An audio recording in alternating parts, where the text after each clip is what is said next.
Hello everyone and welcome back to Baldur's Gate 3. This is episode 22. Last time we traversed more of the Underdark to rescue Balin from a mushroom predicament, and then also got to witness some hook horrors and a bulette, as well as getting the Sousa bark to forge a masterwork weapon. Obviously, shorter episodes at the moment while I'm away, and there's not much to recollect when we do that. We did a couple of things, and we'll be doing more of that today. Scratch and the owlbear cub became best friends over a long rest, and seeing them play together in the camp is just absolutely adorable. I love to see it. And then when they run past the traveler's chest, having the effect of the anti-magic field come through is such a fun little detail. We're taking our group out of the camp today, and we'll be heading back to the Myconid colony, because we're going to get Sovereign Glut back into our little team here. And something that I'm very excited to try is we do have the ability to raise corpses from the dead. And something that is interesting is when we run through here, we can see that there is a hook horror as a spore servant here, which means you can do it on these creatures too. So we're going to speak to our dear friend Glut here and get him back into the party. Is time. Yeah, get in here, buddy. And we're going to go back to where we fought the bulette that came out of the ground, and I want to see if that works. I think that that's a very curious thing for us to try, and I think we'll go down this way. That will help us avoid the explosive mushrooms. Those bibber bottoms. Those bibble libbles. Whatever they do, and then we can go down there, it seems.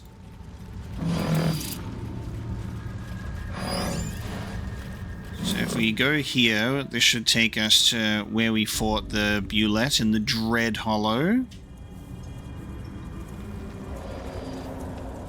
And there's a whole battlement arrangement going on down here that we haven't even touched yet. So we'll see how we go there. Okay, so bulette, which I think, just has some stuff. Now, Glut, you have the ability to animate spores, release spores at a corpse to animate it as a spore servant, one target at a time. So it just can't be used on constructs, plants, or aberrations. And it says 100%. Silence. Yes, okay. What if we had one of our companions die, and then it did it on that? What would then happen if you wanted to, like, properly resurrect a companion? Will they stay as a spore servant forever? I wonder if the gods are watching me. Things that I'm not going to try. We have a bulette with 125 health.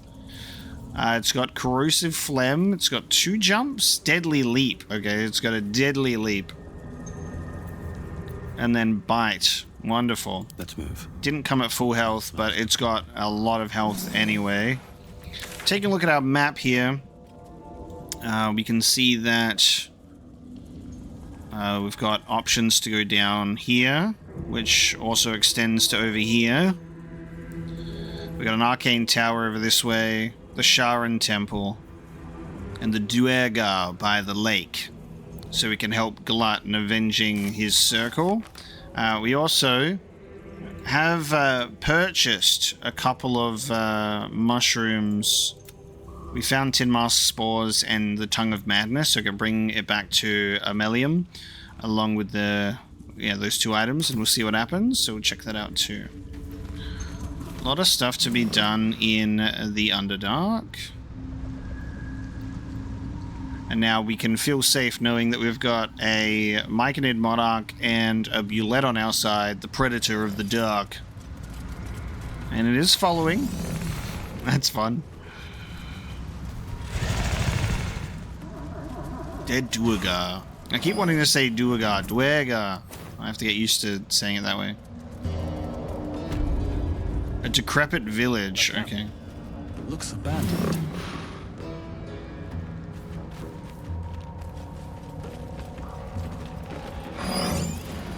Just filling out the fog of war on the map. Might be useful.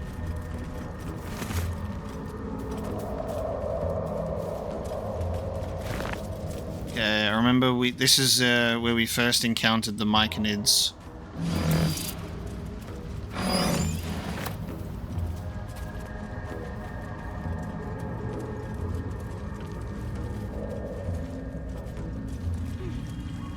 Executed Deep Gnome. Okay, so this is specifically executed.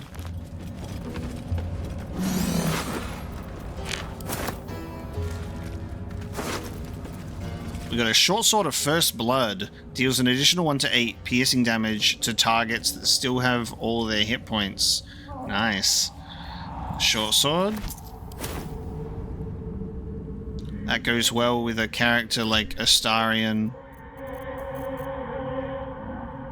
What is that chanting?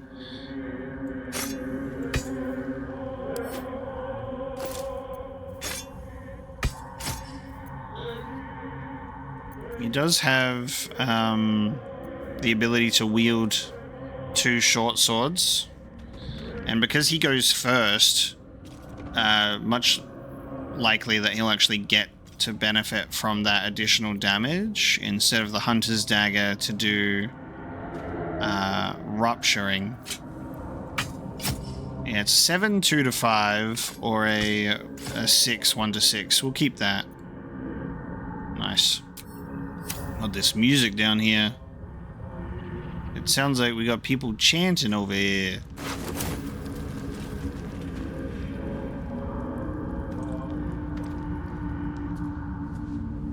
Over here.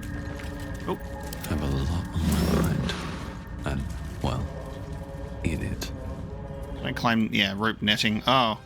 What's going to happen to our bulette? I don't think our bulette can climb rope netting. Where is he? Oh, you're all over here. You're already down here. All right, here we go. Let's steer the bulette down here. You got to go the long way, big boy. Oh, hang on a sec.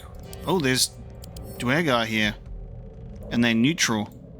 Lurgan, sunlight sensitivity, superior dark vision, ambushing. Affected entity will attack as soon as its enemies are within reach. Interesting. Alright, hold on a sec. You stay right there, buddy. Actually, nah. Fuck it. Let's push in. Bulette is gonna go somewhere. Crooked Wand of Fireballs. Ooh. It's a broken wand. You can use an action to cast Fireball from this broken wand. All very nearby creatures must make a dex saving throw.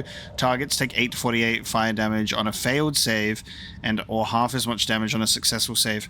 Oh, because it's broken?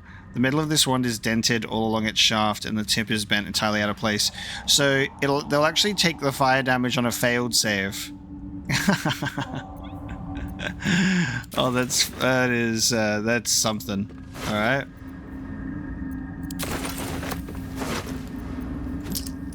Should we just get a normal hammer and make it hot, and then that's the hot hammer that we read about? Now, if the Duergar is showing as neutral, does that mean we can talk to this guy? We can talk to Lurgan? Because there's a lot of blood and shattered Duergar around here. Let's have a chat. There's Holvik here as well. Looks like an ambush.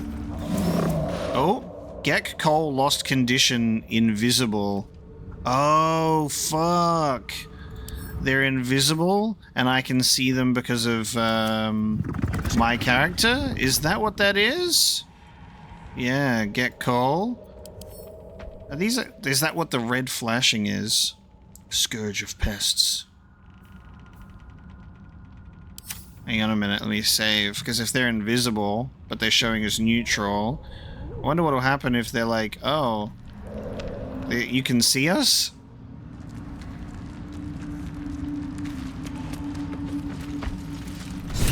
What? Gek! Got someone sneaking up on us. Defeat the Duergar intruders, okay. Hold up your palms in peace or attack.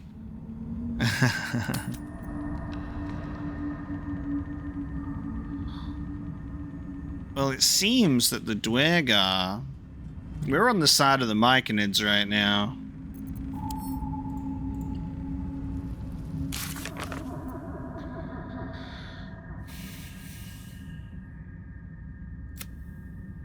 Duergar and the ruins of an abandoned settlement. We agreed to help the Sovereign remove the Duergar. And then the Myconid got joined our party to help us kill them too.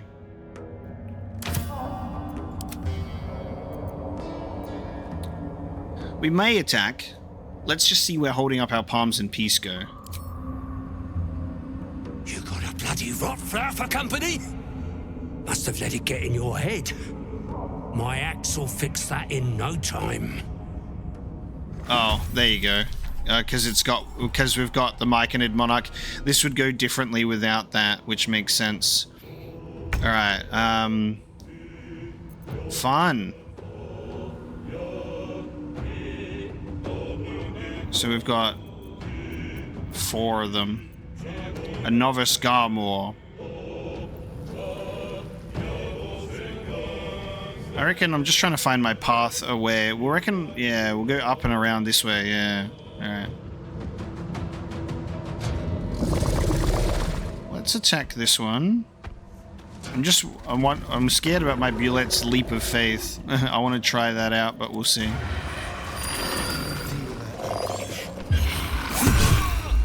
Nice. And then we'll do bonus damage. Oh, it won't do bonus damage. It needs to be the main weapon. Silly. It needs to be the, yeah. Nice. There you go. We'll have to make this short sword the main weapon. And then it'll be able to actually get that bonus, silly me. Time to push my luck again. 70%. Good idea, I think.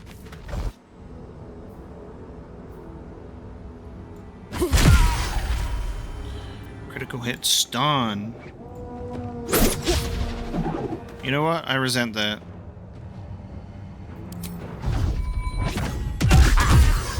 Nice. And toppled. Stunned. Alright, it's Glut's time. Oh, Glut can do this on a prone target? Oh no, he stood up. Love to get multi-attack one of these days.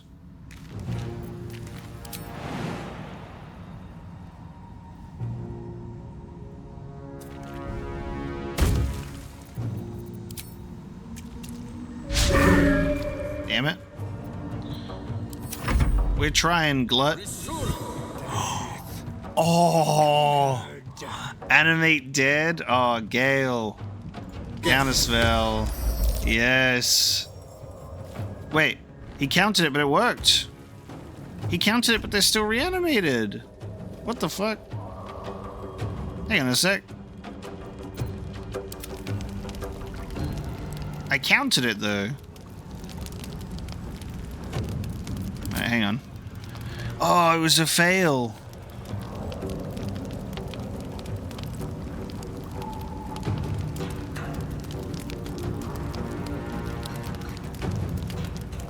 The spell must be 3rd level or lower. If it's higher, you must see the check to nullify it. I can't see the calculation on the check, but I guess it just failed. Yeah, wow. Well, alright then. Get fireballed, losers. Where are you, Gale? Gale, you should be able to fireball them from there, right? Onward. Path is interrupted. Now that sucks.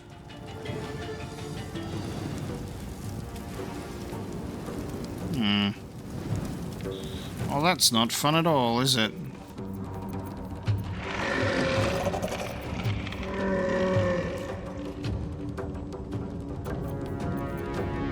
We can get melee spell attacks, so maybe I'll just do this.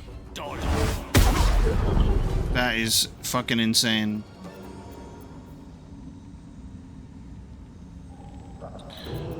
Alright, Gale, thank you. Failed counterspell, couldn't even fireball from a distance. Oh my god, he's enlarging. Alright, it's the bulette's turn. How far can we leap? Not gonna leap on these guys. I don't have much. I can't reach destination. Is it because Shadowheart's in the way? Shadowheart might be in the way. Am I too big that I can't walk across? Yeah, I can walk across here. Alright.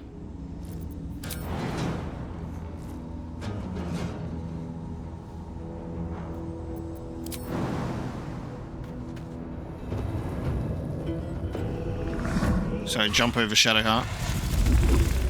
There you go. Now I can get here. But I've already used my action, so that's it. Let's end this.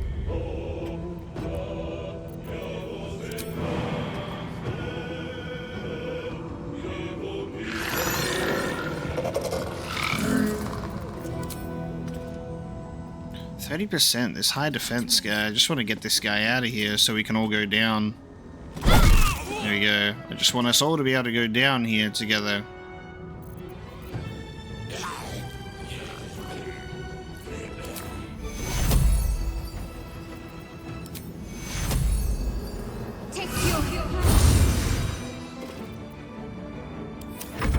Alright, now it's the animated dead turn. Oh god, and they're all dashing together. Oh god, and they're all here now. They're blinded. Oh, save the light. Okay.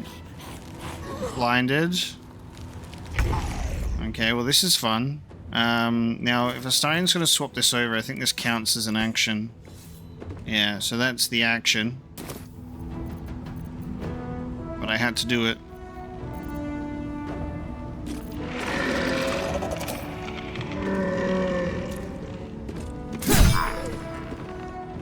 A lot of damage. And it's blinded, so I can get out of there, because I'm going to move. Where do I go from here? Smack this dude in the head, and then we're going to go around this way.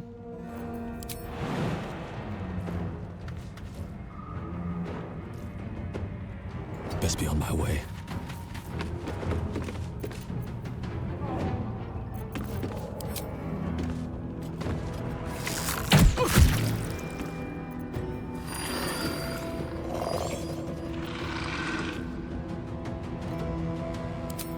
Patient defense against this guy. Okay, glut.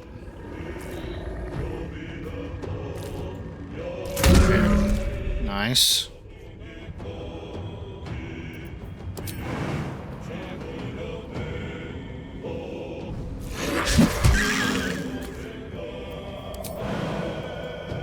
I was aware of that, but I still moved away, regardless.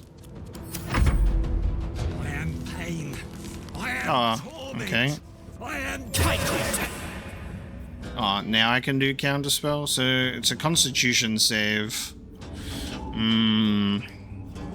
Well, I don't really want Gale to be blind. So get counterspelled.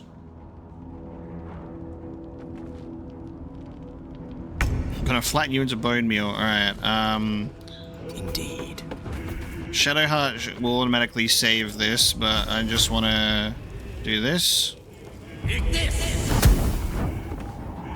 Wait, what the fuck? Oh, I did fireball! I did fireball, not fireball. Stupid, stupid boy. Stupid, stupid boy. Alright,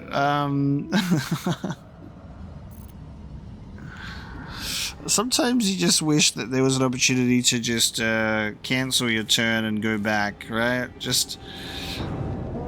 That's alright. I'm I am handicapping myself. that was meant to be a fireball.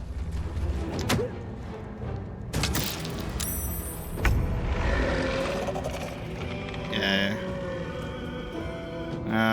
This bulette has one hell of a fucking path to go to.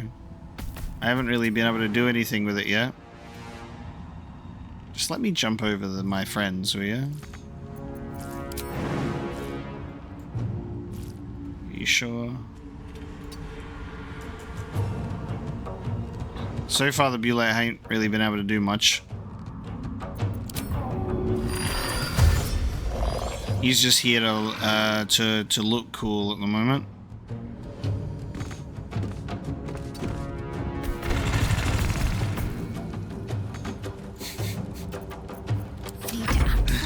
This has been such a fucking fail. It's been such a fail. Alright. Shadowheart, do something cool here. They're undead, so do radiant damage. There you go. Do that.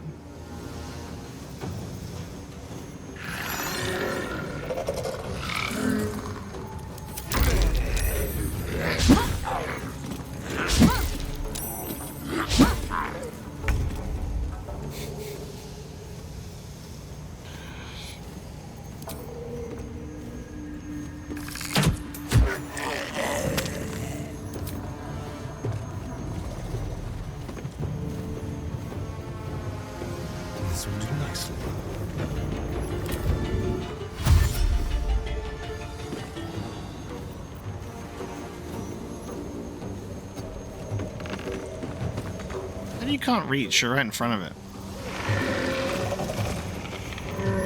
For a dull moment. Have to keep going.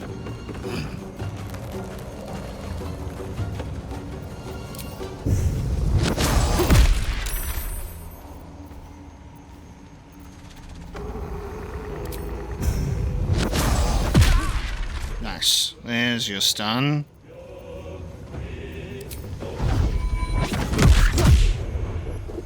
There's your prune.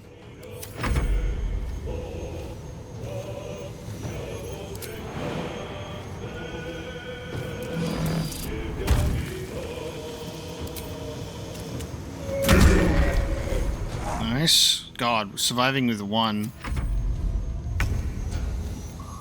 Okay. So it would be a waste of a fireball now. Now it would be a waste of a fireball.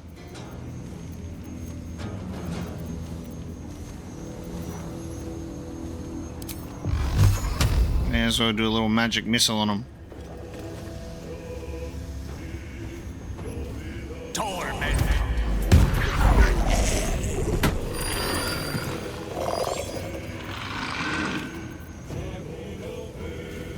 Step to it. This guy has not even been able to do much. He's just throwing javelins from behind. Yeah, okay, so this seems, unfortunately, it's too big. It can't reach. I've trapped the bulette in a room. I have quite literally trapped the bulette in the room. He jumped in, and then he can't... Come on. There we go. This has been the worst. Heading there. The bulette and Gale haven't been able to do anything. There you go, nice spirit guardians there. Very nice.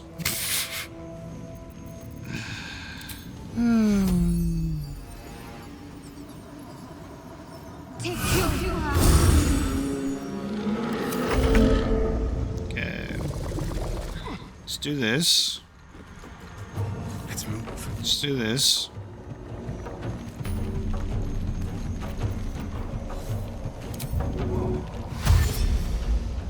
Come on then. Nice. Still on my feet.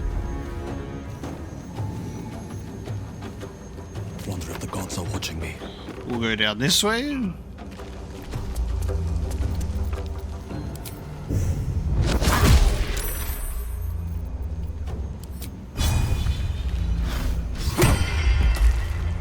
Nice. Nice little bit of prone there.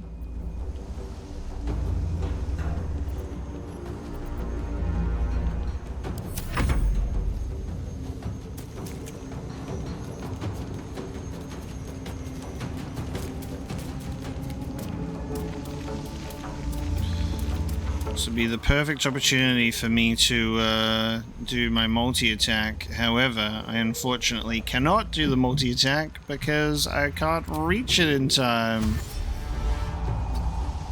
And I don't have an action anymore, sadly.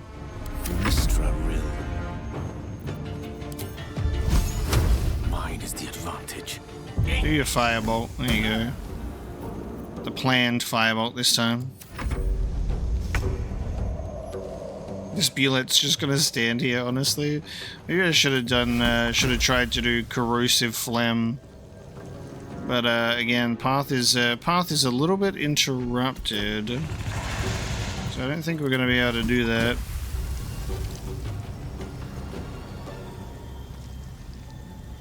Yeah. Can't afford to let up. Oh, come on. Do 2 damage. Can I make it there if I run? No. Sadly not.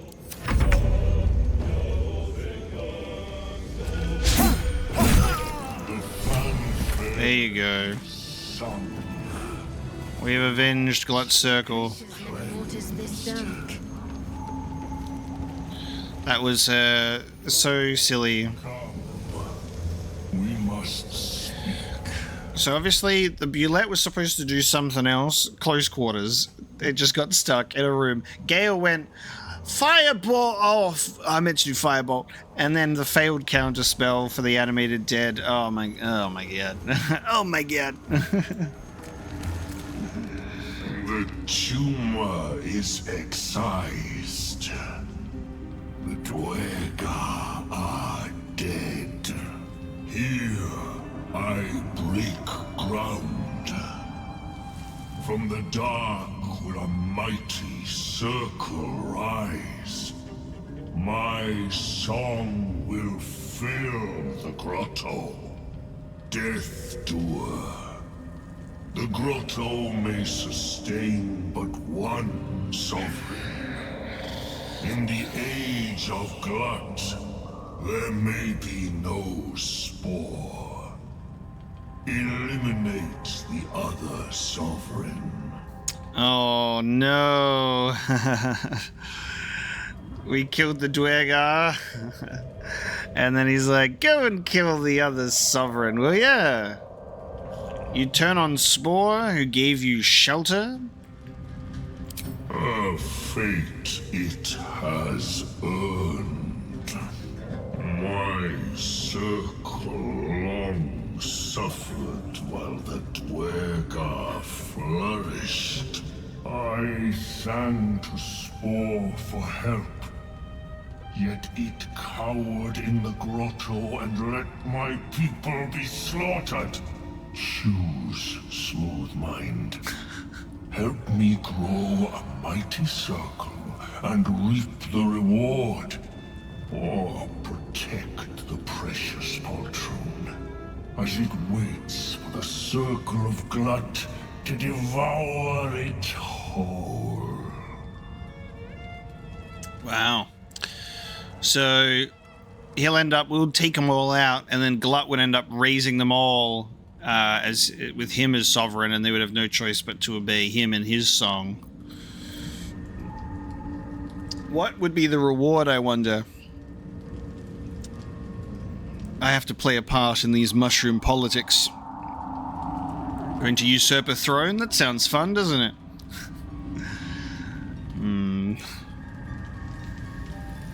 I just wonder, would that end up affecting the non-fungal inhabitants, like the traders or our Amelum friend?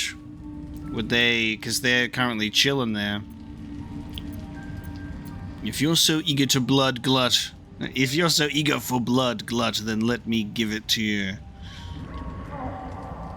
You shall never again know home. Astarion approves. It's interesting that Astarion is the one that approves of this. Oh, you have more health now, do you? I'd be curious about the approval of the others in the group, whether they would actually approve going after the others. We don't really have a tie to either one of them.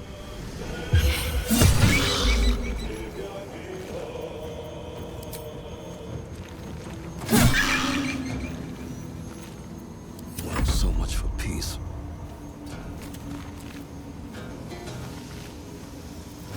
I'm out of key points.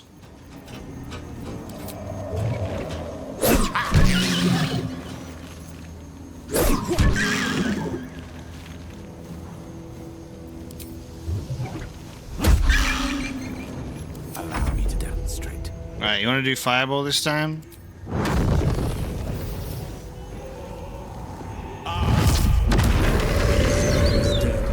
So much for circle glut. There's your fire vulnerability. To eulogize a giant mushroom. Can we leave? How to eulogize a giant mushroom. Well, there you go.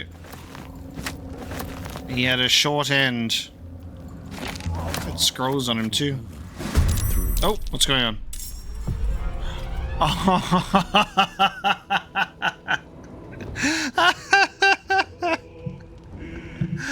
Oh, fucking hell. Oh my god.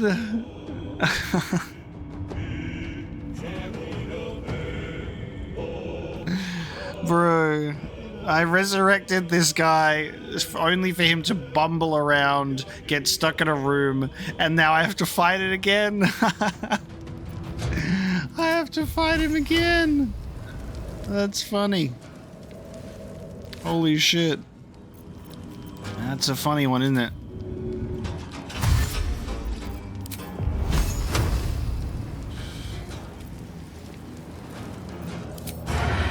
I can't reach him. This way. Maybe I can, actually. Here we go.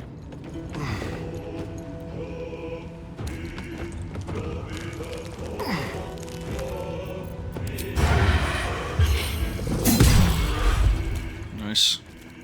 I wonder if this is worth the cost.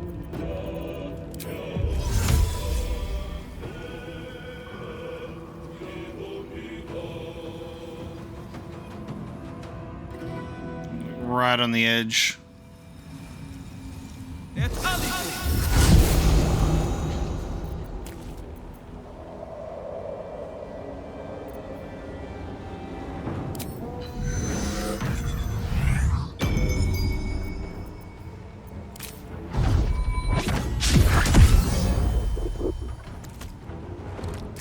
I managed to stagger, which I consider that to be worth doing the technique. Oh, I blew up the ladder.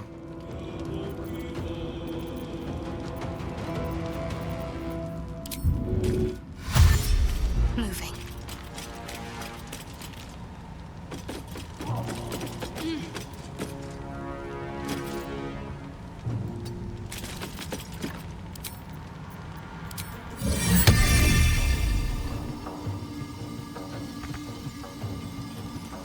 Can't summon it up here.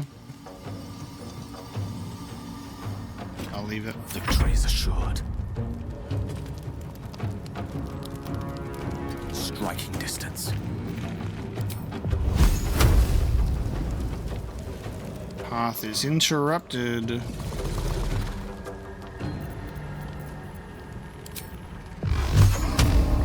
There you go, do magic missile.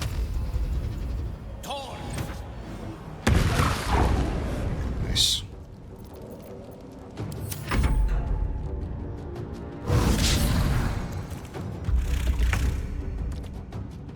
Nice. Okay.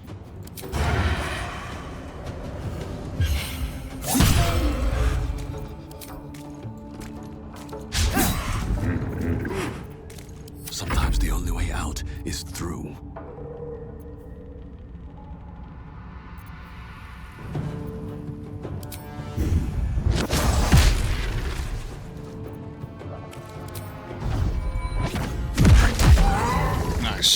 Okay. So there we go. We've killed the the bulette a second time now, which is fun. Isn't that fun? Ain't that fun?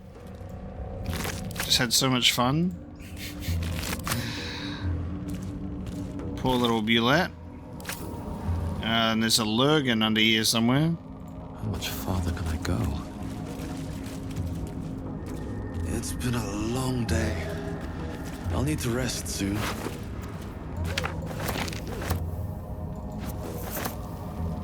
Light hammer. Let's make that hammer hot, shall we? Trust no one. Can we speak with the dead on Lurgan? Target is out of sight. Yeah, this is a bit of an awkward spot, isn't it?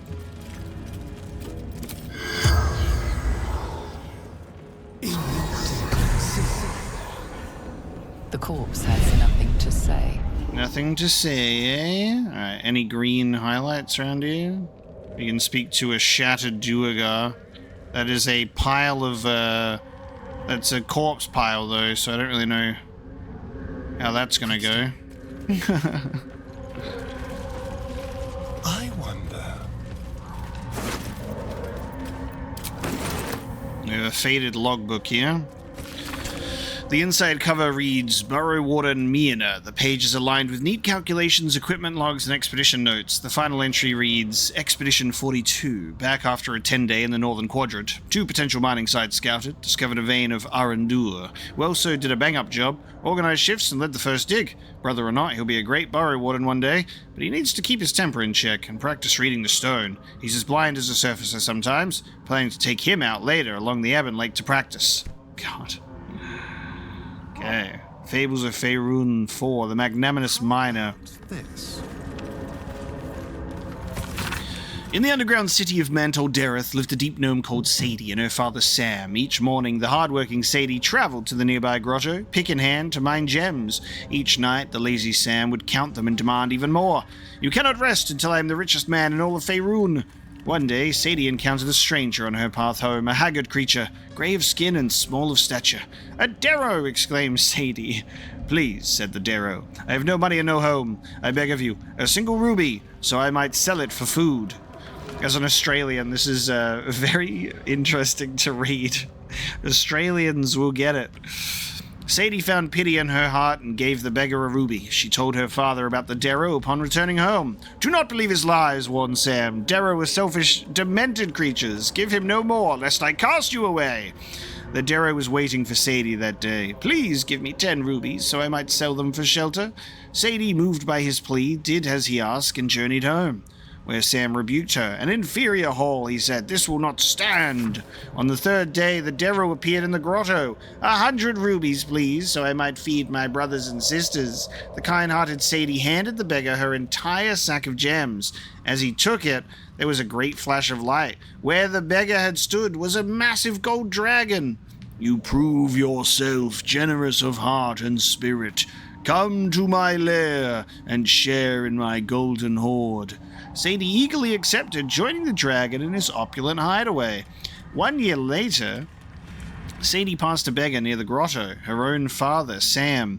"Sadie, I have no money and no home," he said. "I beg of you, a single ruby so I might sell it for food." Sadie found no pity in her heart and walked away. Sadie's an arsehole. Still alive, so that's progress. Sadie went, "I don't even give a fuck about my dad. Get him out of here. What's in here? I'm gonna live with the dragon."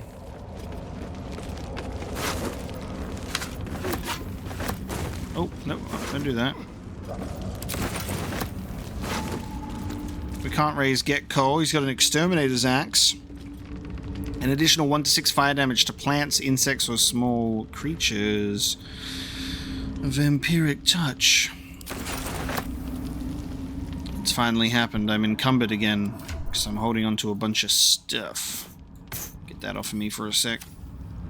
So apparently we're going to be able to use Speak with Dead on this on this goop down here. I don't know how it'll be done, but we're gonna try. Watch your back. Good luck.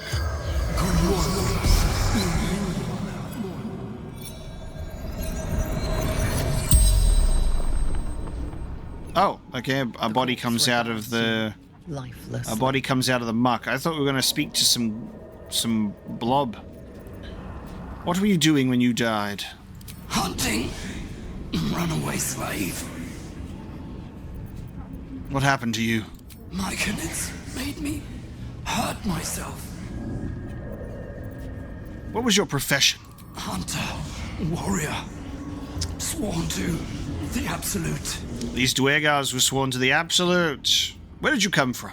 Across the Ebon Lake. And who are you? Last of all. Hunter. Reaver. Yeah. Warrior of the Absolute. The corpse does not stir. It will answer no more questions. Should have just asked if it had anything valuable. Is that blood? No. Never mind. So a body comes out of the glub glub. Isn't that fun? A blood-smeared logbook. Nothing. A ledger detailing the appearance and quality of numerous gemstones that have been mined from rock. Weight, color, clarity, and more are noted next to a sketch of each stone. An underlined entry for a sizable ruby is written in shaky, excited quill strokes. Something good here, I hope. So if we didn't have Glut with us, this probably would have gone very differently, because we would have probably been able to put our hands up in peace and something could have potentially come of that. A water-damaged letter.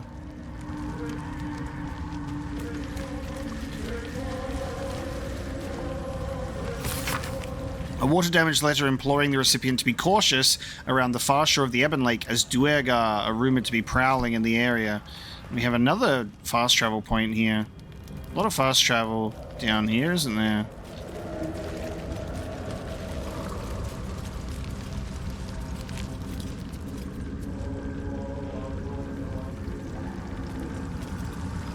One day I'll catch a break.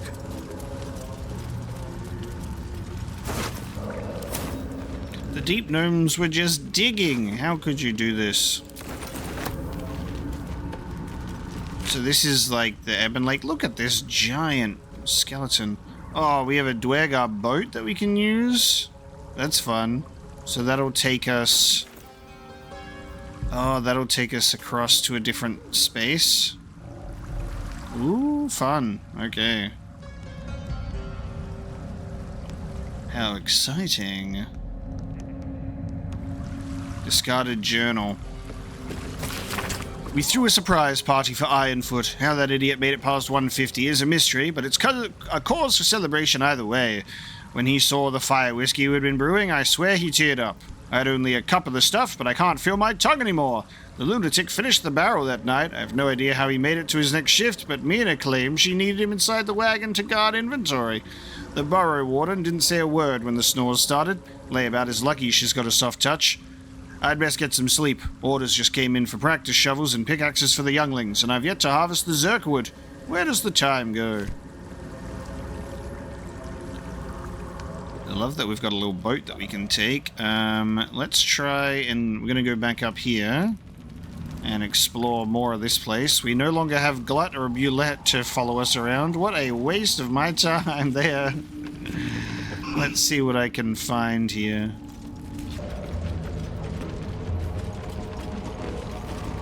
A spattered diary. Okay, we've got some books in here to read.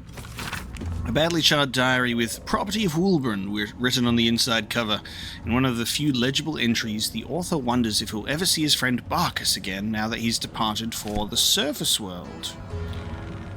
Maybe we should try and keep a lookout for Barkus. We've got The Approachable East, Volume 5. Let it be known that Sembia should be avoided at all costs. It is clearly home to an industrious sort of fellow, the sort who is quick to dismiss the country's history as Anethri's vassal state, but will steal your notes from the Daelans and sell you to pirates all the same.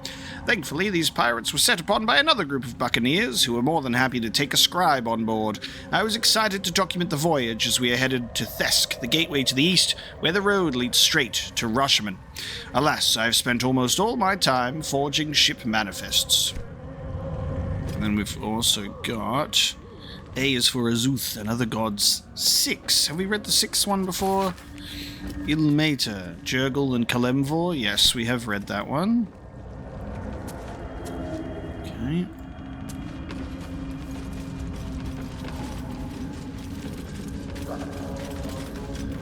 A hole. Okay. We've got holes. Nothing but rocks. Okay. We've got another hole. Empty. Hole. The Oh. wall is riddled with holes. A suffocating stench of long rotten meat wafts out. Yummy.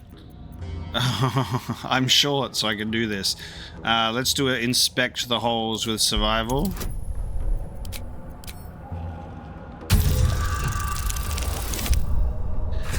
Ouch! I'm gonna burn an inspiration. I'm gonna do it again. Come on, 15. That'll do it. That'll do it. That'll get me over the edge. You recognize the odor. The foul scent of carrion crawlers, centipede-like aberrations that feast on the dead. At one time, these caverns must have been their banquet hall. The creatures are either long gone or waiting patiently in the darkness. So essentially, reaching into the hole would be a terrible idea. Let's do it. The passage narrows and bends. You're shoulder deep when your fingers brush against a fleshy tentacle. You flinch, but the tentacle is limp and cold. You push it aside and retrieve something loose, lying beneath. Let's go. Wisdom succeed. We have a topaz. A gem of the desert birthed in flame. Okay. Nice. Guess we'll hold on to that. Nice. Hate that. Can I not jump over here? We got more torch stalks in this zone. Where is this? Oh, so that'll take us, that'll curve us around. I think it's a good idea for us to explore this area and go to the Arcane Tower before we take a boat somewhere. So, seems like a good idea to me.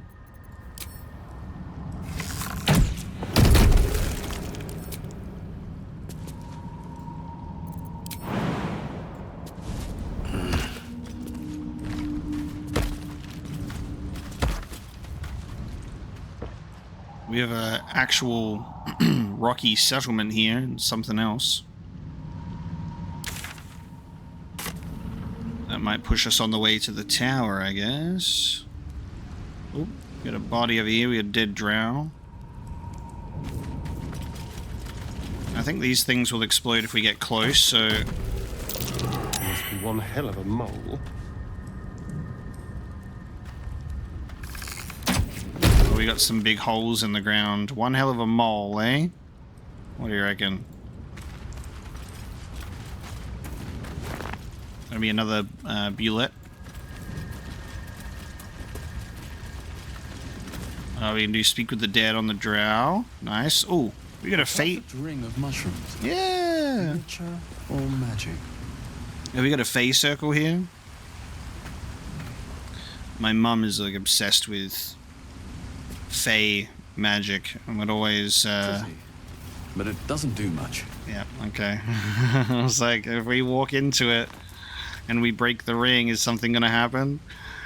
Whenever we'd see a ring of mushrooms around at my house when I was young, my mum would always point that out. Pretty, but doesn't do much. I don't know, are you sure? What if it's just me?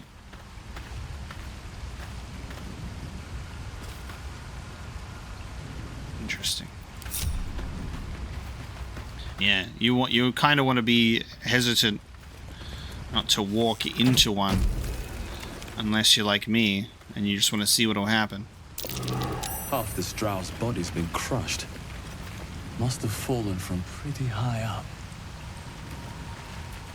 Well, Astarion? Delicious.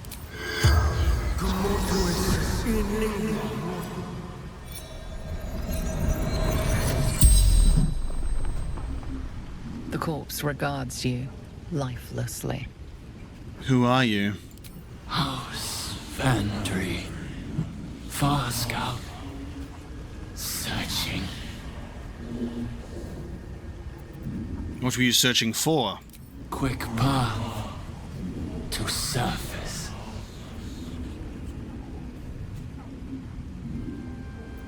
Do you have any allies nearby? Worked alone. Better that way. What happened to you? Through backpack. Too light. Fell. How did throwing a backpack make you fall? Mushrooms. Disappeared. Guessed wrong. Oh. Power wanes. You can ask no more questions. So he threw his backpack onto a mushroom and he was like, cool, that's fine. And then he jumped onto the mushroom and it like gave way or disappeared because he was too heavy. I get you. And that's how he fell. Highbound Journal. One favor, one faithful servant. That is all I summoned, no more and no less than malice Duergar never had, or indeed the mother of lusts herself. The Yochlol was quite a sight in all its forms. I'd read of its foul odor, but I found it intoxicating, like rosewater. So it smashed a few artifacts, hissed at a master. The Archmage should have revered me for such a conjuring. Instead, he threatened to curse me, to make me a Drider. Yet my time will come. Soon I will return to Menzo Baranzan and Sorcerer. Then the Archmage will worship me. I will be served. Good luck with that. Okay. Subtle steps. I've got a long road ahead. What's that I spy? Oh, there you go. There's room for more. Oh, it just disappeared. Oh, so some of the mushrooms... So it's not like that. It's not like it was too light. Just some of the mushrooms are not actually real.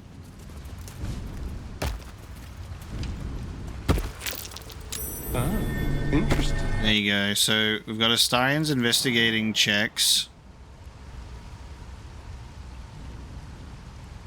There was a brief moment where that was not too high. Oh, that just... Oh, that goes there. Interesting. Never mind. Yeah, so there are some mushrooms here that can be ascended and others that cannot. Let's do our jump spell. Triple our jumping distance.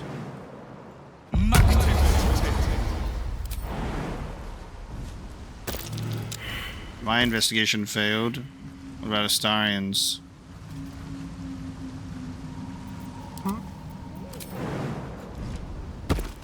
How's that too high for you? Don't do that. Alright, I'm surprised that this is too high for Astarion. I wouldn't expect his jumping distance to be shit, but apparently it is. Alright, obviously this would be easier if we were jumping down and not up. We're kind of doing this in a reverse order.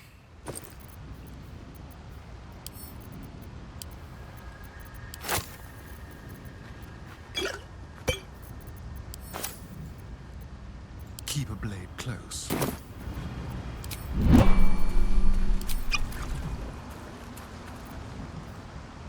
Okay, while we still have turns, let's do that, shall we?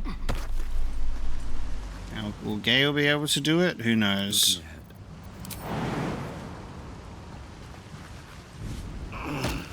Can't afford to stay idle. Quite ready for you.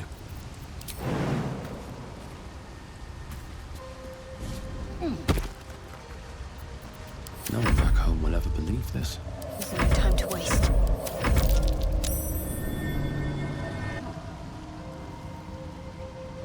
So that's the Starian's turn to do an investigate to see what's real and what isn't.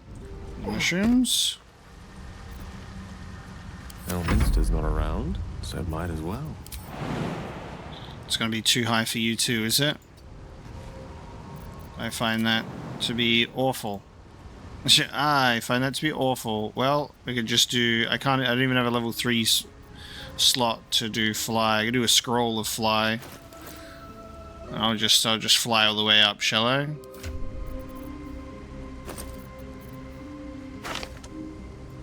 Here you go. Yeah, you can just fly all the way up then. Okay, there you go. You've got flight. You can fly up here. I don't know where exactly. And then the funny part is you could fall. Oh, there you go. There's a phase circle with a thing inside of it. How interesting is that? That's fun. Now, he can't actually make it up here with this movement speed, so I'll be taking a risk on a mushroom.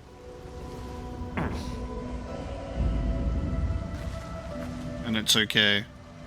And these things have stayed interesting. Oh, hang on. Charmed, I'm sure. Still want to use the rest of my movement speed to see if we can get... not enough. From there? Okay. What now?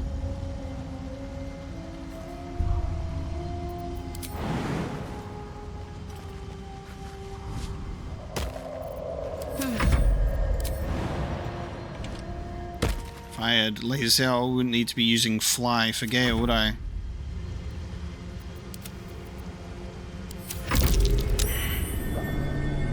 Oh, that one's not a real one. Gale picked the right one. You have my attention. Okay, Gale can make it up now. Close to this phase circle, so this might actually end up being like a teleport, this mushroom circle. Because that one, the one down the bottom, nothing happens, but this one looks like something's going on. Alright, well, Let's get going. Gale's up there. The rest of us chumps are jumping. What am I to do?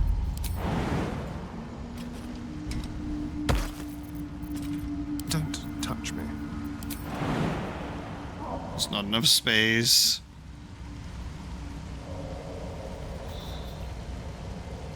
I might be able to jump from there to there, maybe.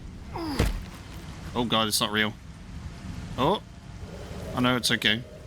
Oh no, because it'll be an environmental turn, won't it? I think that might actually fall. We might lose the Starian down to the bottom now. Yep. Oh no, it was that one. No, he fell.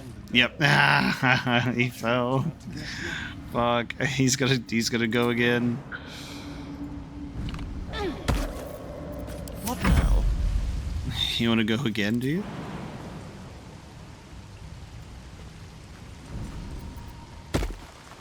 At the ready. You're okay, you've made it. What now? Could have just had one person fly up here if this is gonna end up activating a teleport or something.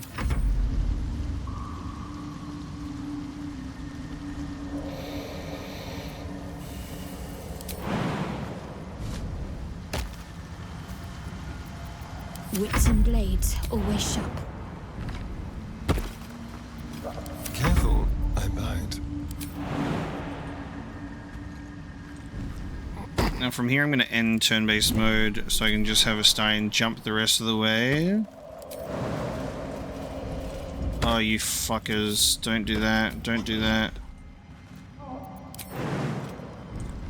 I always forget to not split the party for a sec. Seek and you shall find me. Okay, he'll get back up there. And these things have stayed interesting. Okay. No time to rest. Now we're all together. Now we investigate this. What's that over there? Ooh. Another illusion. Is anything real down here? Oh, fun. Okay, there's another mushroom circle. Oh, maybe if we stepped in it, we'd just get teleported to this one, not the one down the bottom. More for me.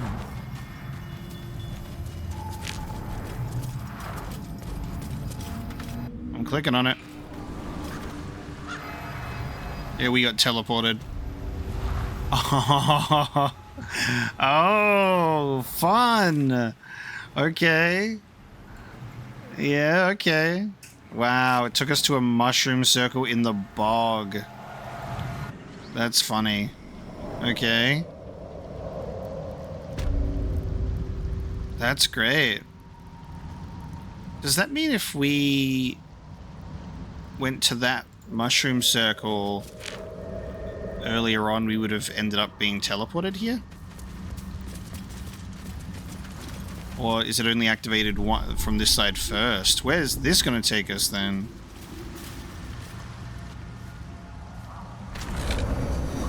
Okay, this is actually a proper one. Look at this. Oh, we activated the one down the bottom. There you go. Wow. Well, that's fun. I had the right idea. I made everybody climb up there. Potion of glorious vaulting and flying and everything, only for one person really needing to do so. And then we activated a mushroom circle, which we wouldn't have known about without climbing up here first. I think actually we had to climb up here first from what I can see. But yeah, we only needed one person to do that.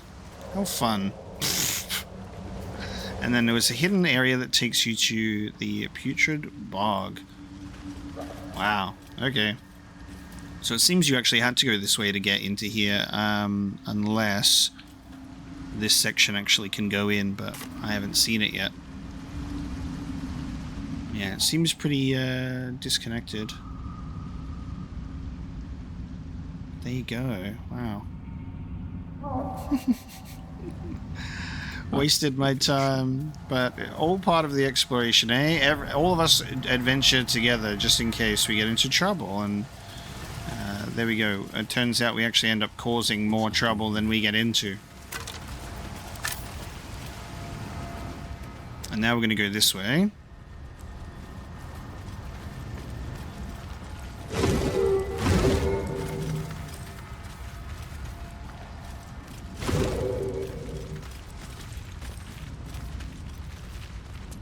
I think it's fun to try stuff like that and be like, oh, cool, we could have just done this. It's all part of the experience, sadly. Giant spider web. Giant spider web. I wish that the party wasn't so keen to follow you immediately when you're going back to one that hasn't followed. Is that going to alert any spiders? Hitting the web has spiders being like, our web's in danger. Anyone? Time to press ahead. Okay. That's what happened with the phase spiders last time.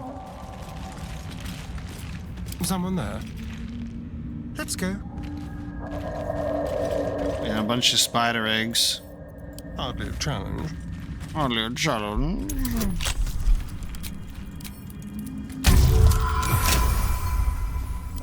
A resupply stash. I wonder if Lolth's pets left anything good. Some studded leather armor. Got some light armor there for you. Oh, basilisk oil. We've restocked on the basilisk oil now for petrified creatures back to their organic form. There was a petrified drow earlier. Dark Mother, Weaver of Destiny, offer us a blessing to slay your foes. May they be strangled by the threads of fate and dyed red in your image. Lolth be praised. Ah, yes. Nothing quite like your spider goddess. Still breathing, despite everything. Alright, well, we have spider eggs, and we can open up those cocoons on educating the faithful. An excerpt from a lengthy speech by Grand Matron Tarai, first delivered in Menzo Berenzan and recorded by a Seldarine spy. Praise be to Lolth, mother of all drow. Her web binds us, body and soul, and strangles the unworthy before they can draw breath. Those who stand before me have proven their worth. You shall educate all new converts to Lolth's laws using any means necessary.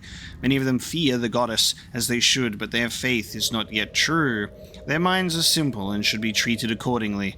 They must follow the order of every priestess like a sacred decree. They must never cover their eyes and insult Lolth's gift. They must honor the house that raised them from their pathetic, treasonous origins. They must keep our secrets upon pain of death. Ensure that death is public, should the time ever come. Lolth smiles on those who are creative in matters of torture. Secrets of the Matron. Gale is inspired. Nice, well, there you go.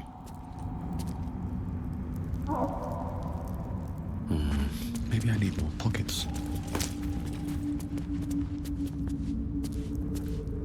Need to find a way forward. We'll now go. It looks like we might be able to bridge this gap and go in here. So let's go up this way. Hopefully we won't encounter any giant spiders. Mapping out the rest of this little Underdark section before we hop onto a boat. That'll take us somewhere else. Oh shit. Step carefully. There's a trap. Ah! Oh, it's a vent. Hang on. Disarm that shit. Quick. Oops. Get a bit gassy about... Oh. 30. Alright, I just gotta put something on top of it. Hold on. Got anything I can throw on top of it? Here, throw the shield. Maybe I should. No, this is good. Yeah, block it with the shield. Alright, everyone, you can come back up.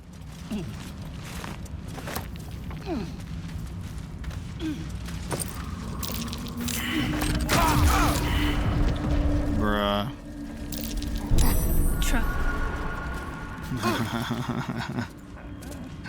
Well, there you go. That was fun. Oh, that continued, did it? Okay. That just kept going. Right. Is that vent... Is that just constant poisoned fumes that are coming out and then exploding? Yeah. Okay. I'm like, so that's just going to keep happening then? Gotcha. Anything else that is big enough to go over the vent? Can I just... Nice. That actually works. Wow. So you can just like throw any item on top of a vent, really. And now we won't keep getting blown up. That helped. Open up. Nothing on the skeleton. What did I come up here for? Alright, Alchemist's Fire. Watch how you go. There's a trap.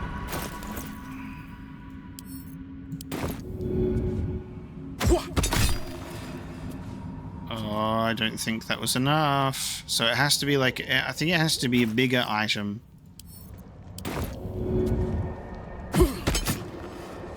Alright, hold on.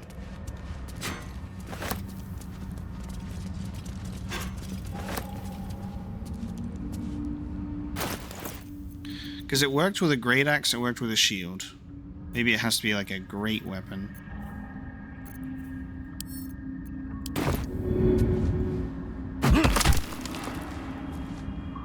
Yeah. It doesn't matter. I just grab that without even going through the vents anyway. Okay, oh. So we have a few petrified drow here, like a few of them.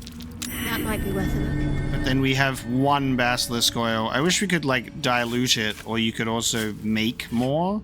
We don't have the ingredients to make any. We've just been having to find them, sadly.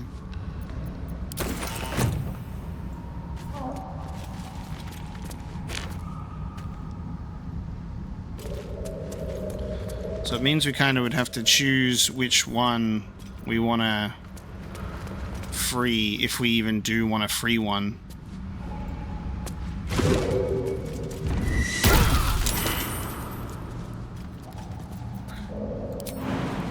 Wasn't paying attention. Should have just blown that up. I was wondering if it was going to be a survival check here. Can I use a shovel? Nothing interesting buried here. Oh, why are we... Oh, I can climb down. Oh, I could have just skipped the whole noxious fumes thing. Gotcha. Isn't that fun? Ain't that just so fun? There was a pathway off to my left there to avoid the fumes entirely. This episode is a silly one. I'll say that. I'll say that. We're clearly on something today. It's gonna be a lot of could have just done that. Hey. Oh, I'm surprised. Oh.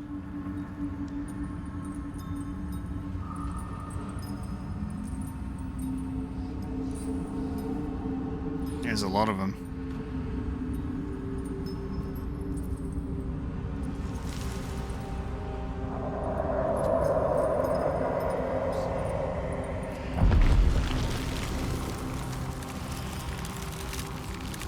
Oh my god, what is this? Oh! Oh my god! Oh, fuck! Holy fuck! Oh, it's not even a beholder. Oh, no, it's a level 5 beholder, it's a spectator. Oh my god, dude! What a reveal! Holy shit, that looks fucking crazy! The design on that is so cool! Straight out of Doom Eternal. Look at that. I have a little Dungeons and Dragons case for my Yu-Gi-Oh cards that I would hold, and it has a beholder on the cover. I love that our first encounter with a beholder in this game was us getting like a food item that's relevant to it. Oh, those dude. The eyes in the back of its head on these tentacles? That's so gnarly. Alright. Holy fuck. We're not even all in this fight yet. Gale's not even in this fight yet? Oh no, Gale... Yeah, Shadowheart's not in this fight yet. Where's Shadowheart? Oh, of course, you're over there, because why would you ever be where we need you to be? There you go, now you're in, and you're also surprised. So, it's just Astarion that can't be surprised. Well, this is fun. I love this. This was not the thing that I expected to encounter. I was like, oh, it's going to be one of those centipede things we just read about. Or I was thinking, they're actually not even petrified, they're fake, and they're going to break out of their, you know, their whole, fake thing, but it's actually a spectator instead. Outmaneuver them. Oh, damn. Nice. That was very good. Alright, we're all surprised. Oh! Unpetrification? Nice. Wait a minute. It can... Whoa. Oh my god. Astarion. How many moves? How many actions does it have? What the fuck? Whoa. Wait, we're still... Oh, okay. Dawn, Initiate of the Living Library. Wait, what the fuck is going on here? What the fuck is going on here? Spectator's Charm. Feeble enchantment prevents this creature from attacking the spectator. Wow, any damage could break it. Okay. Wow, this is so fun. How many actions does a beholder have? That's crazy.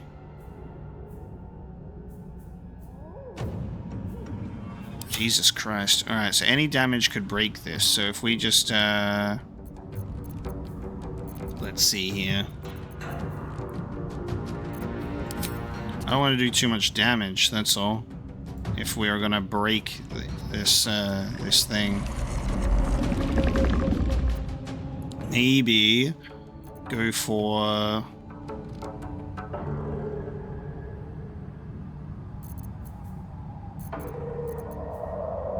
Maybe a throwable. That'll do damage to the beholder as well. So I'm gonna do a little AoE thing. Do this Alchemist's Fire. Oh no, damage to the backpack, not the backpack. Hang on.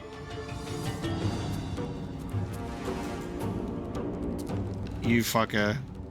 You've put the backpack in between me and this. I wanted to get them both. We'll burn the contents of this bag. Alright, I'll just do this. Alright, Spectator's Charm is off, so now Dawn is neutral but at half health.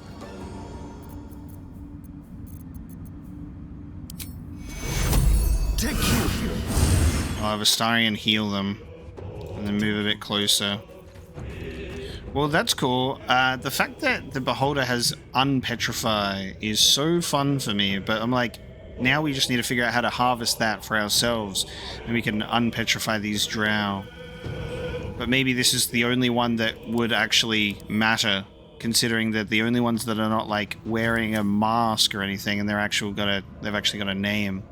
No choice but to keep going. With haste. Okay. Nice stun.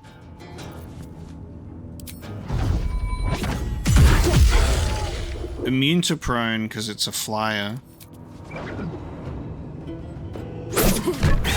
That was still good though. Aha, stunned, you bastard. Everyone else is gonna be too far. You have to dash for an action.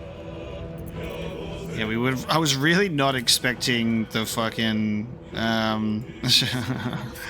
I was not expecting any of that.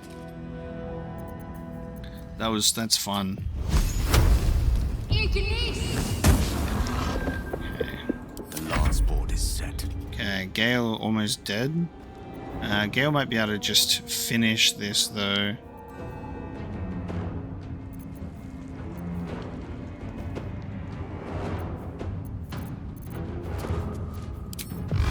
Do a level 2 magic missile.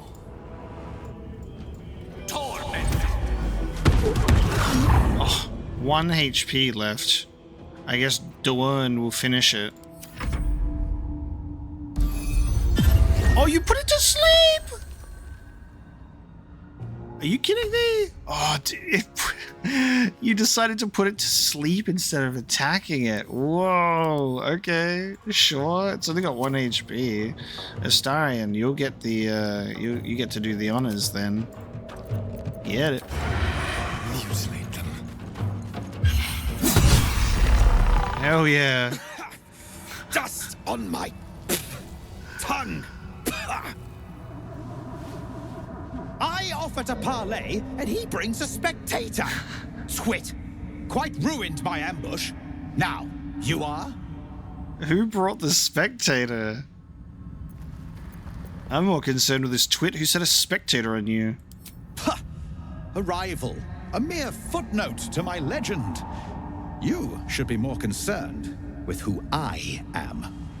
I am Dawn, 3rd son of House Bartol, 1st rank evoker, and initiate of Graven Hollows. Oh. Oh, no, no, my dear dark gods below, no! A memory shard. A container onto which brief mental impressions are projected and stored for years at a time. Wow. It's fading. Seems like you've been frozen like that for a while. Far, far longer than I realized. Then my enemies have already found the forge. Which bastard stole my glory? Zargrim? Filro? Oh, well, Filro's taken a nap. Yeah. Filro's gone mad. He joined a pack of hook horrors. That's funny. Truly? Perhaps they've improved his manner. We were friends once. 3 of us working together to find a lost wonder. Until the others grew jealous, began to guard their secrets. Oh, he didn't say this for some reason. Did he have anything interesting in his possession? Should we work together to find this adamantine forge? You're asking if I robbed your friend? I don't think that they were friends, though. If you didn't, you're a fool. The dead have no use for what's in their pockets. In fact, you've served your purpose now. So allow me to demonstrate. Oh my... I did!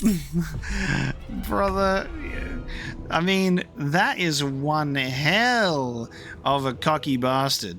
He has no idea what he's getting himself into. He just shows up, he's like, you know what? Get out of here. Astarion, sick him. To the death. Stupid idiot. Oh, Let's move. what do you think was going to happen? The Spectator eyes. Ooh, a ray of fear and wounding ray. Spectators are hideous aberrations that float above the ground, fiercely staring around and shooting beams at anything they don't appreciate. Oh man, if only this had like a unpetrify ray, right? That's fun though. I'll give that to Gale.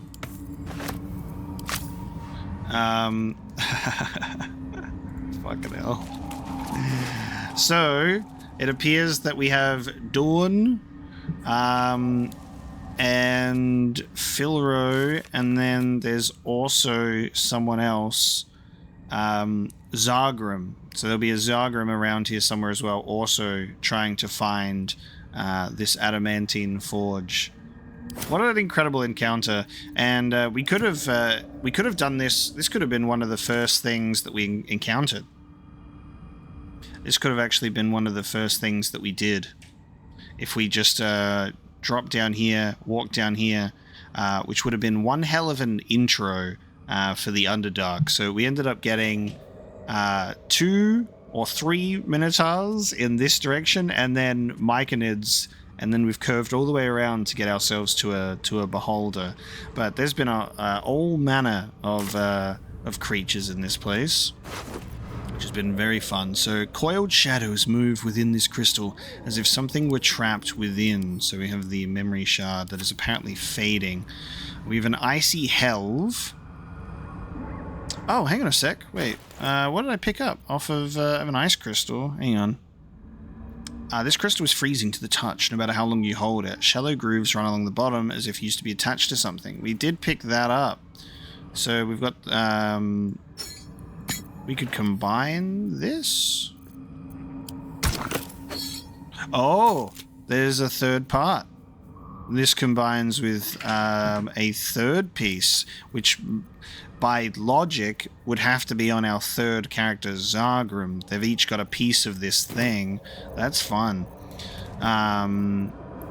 The blast pendant, a lightning blast. Though they only work together for a short time, it is hard to overstate the influence Lenore the Cleric of Mistra had on Year the Sparkstruck, who often likened harnessing lightning to manipulating the weave.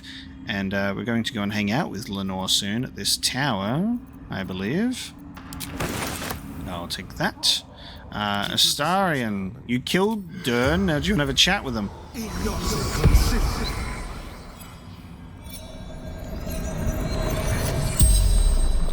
You know what I've just... Regards you, lifelessly. I've just realized, because now that I'm seeing this, we've been attacked by this guy and we got attacked by Philro. We might go back over to Philro and kill him, because we did non-lethal, because I was like, I don't know what this is going to be. I don't know who this guy is. And then we should be able to do Speak with the Dead and get some more information like we've done here.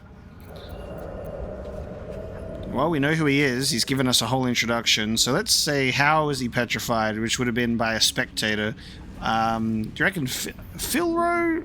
Oh, it must have been Zargrim who had summoned this Spectator, as Philro was just hanging out with these hook beasts.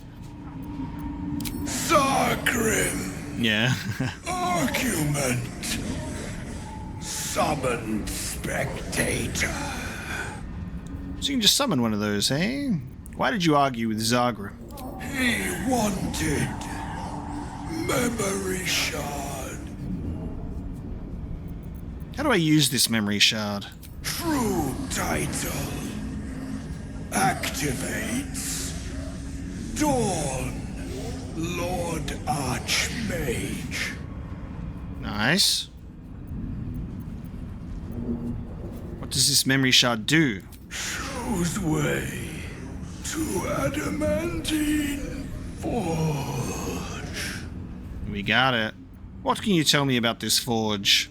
Adamantium.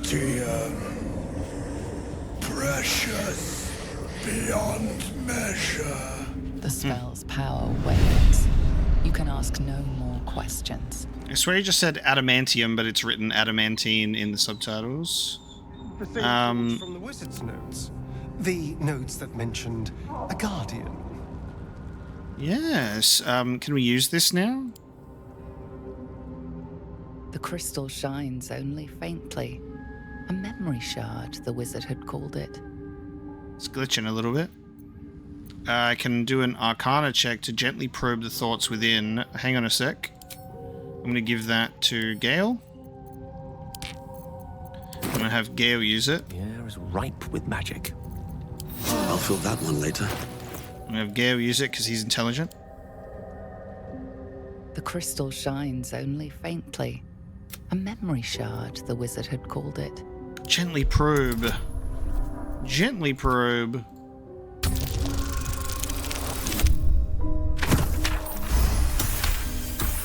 Thank you. The crystal's glow swells, drawing you into its depths. You are transported somewhere deep, loud, and hot as the hells themselves. Within the Underdark's bowels, beyond an ancient stronghold, hovers a giant hammer, waiting to fall. An echoing clang, and you're back to yourself, left only with a firm sense of a place, a grand forge. Nice. And that will be our hot hammer. Indeed. Alright, so now we can use it again, and we can... Crystal shines only faintly. Oh, I see. So the Arcana check is a way to sidestep the passphrase. It has the same result. That's fun. I've got a long road ahead. I can't believe there's a whole ass spectator here. Can't pick it up because it's too heavy. No. Let me take it with us. I don't know if I will, because these are all just petrified drow. I think if I was to use basilisk oil on them, it would, maybe they would just attack out of confusion. And there was only one that was actually named. That's so fun, though.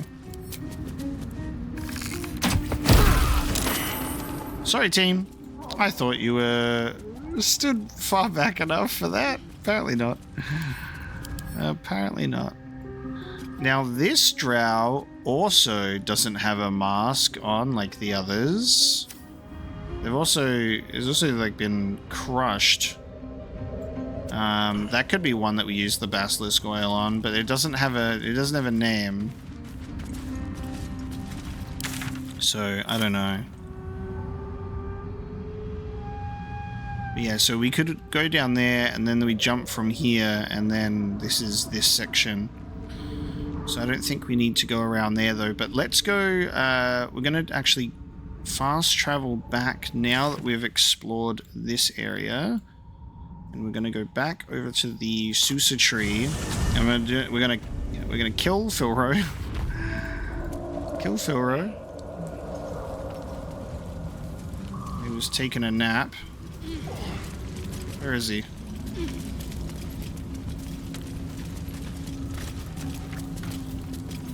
He was here. Oh, he's gone. Interesting. Did the non-lethal kill end up actually having him get up and leave? It appears he's gone.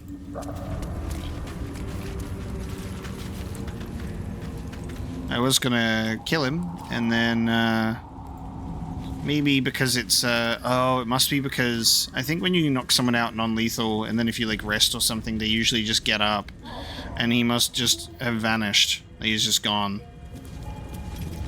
Well, we won't be able to do anything about that. We can now reach the adamantine forge with this boat as well, but we're not going to do that yet because we're going to go to this arcane tower instead, and then we'll report back to the Myconid Sovereign. So let's do the tower first, and then head back to the Myconid colony.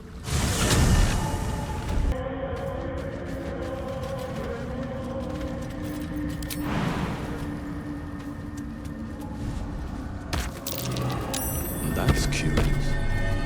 Oh, nice. A little gold necklace up here.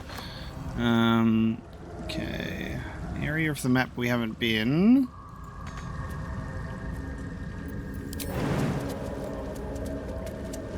Oh, there's a random gold necklace hanging from the top there.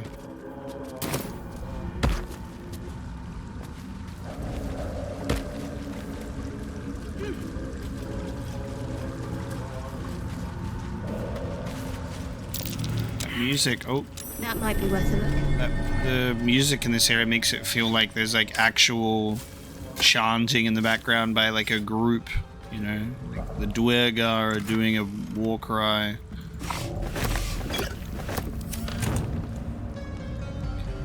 Don't mind if I do. Some simple boots.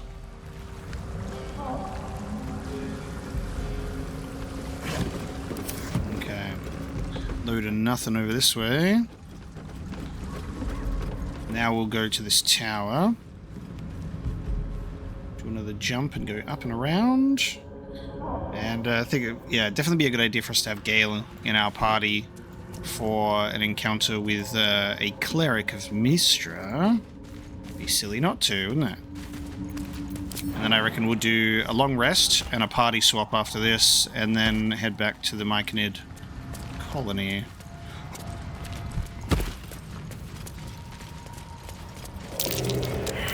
Burn marks. Not from someone's campfire either. Best be careful. Okay, I will save. We are entering a structure. Oh, Jesus. Oh, cool. Okay. We have an arcane turret. And it is locked onto Apocalypse. Alright, everybody stay still! One with the weave. Oh, you. The one that I would use to throw something at. Alright. What's next, I wonder? Gale. Got to press on. It's always just the one companion that's just kind of tucked away behind everybody else. Alright.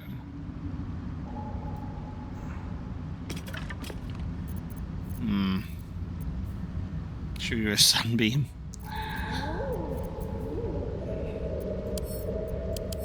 Let's see, because it's got resistances. It's got fire resistance. It's vulnerable to lightning.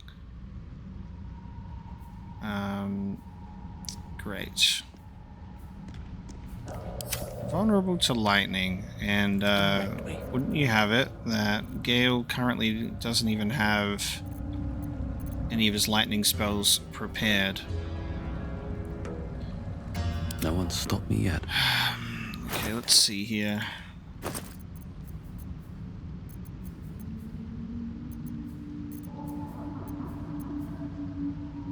We've got, we can have Shadowheart shoot this with, like, a little lightning arrow. Arrow of lightning. I think Lae'zel, back at camp, has all of the arrows in her pouch, unfortunately. Actually, you know what? Maybe Apocalypse. Maybe I can just shoot the arrow of... Maybe I can do it. Alright, let's move. At the ready. So it just aims for whoever's... It aims for whoever's closest, and what I am also discovering is that it will not just do it on the environmental turn, it will do it when it wants to.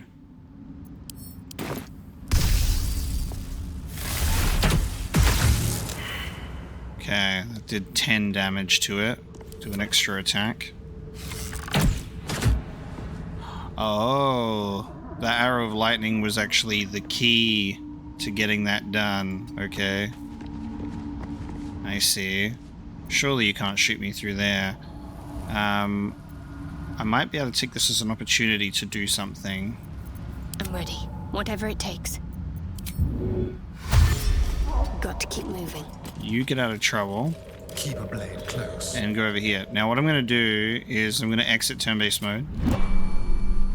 Oh. Okay.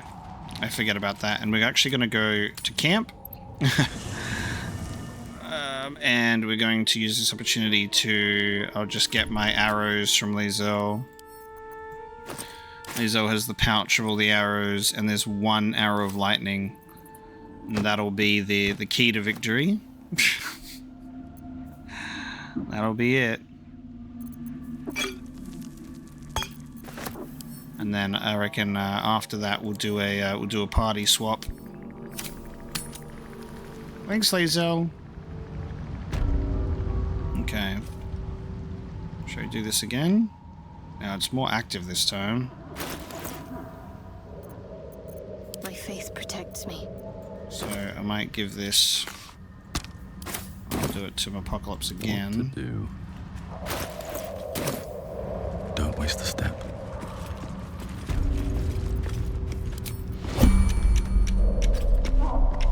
Actually, oh, just so you're not too close, so you don't get shot.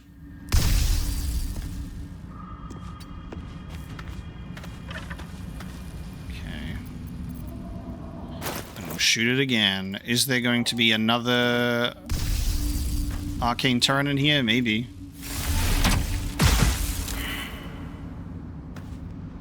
Fuck. That sucks. That sucks. That sucks. Oh, that sucks.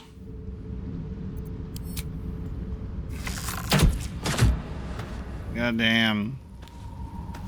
So...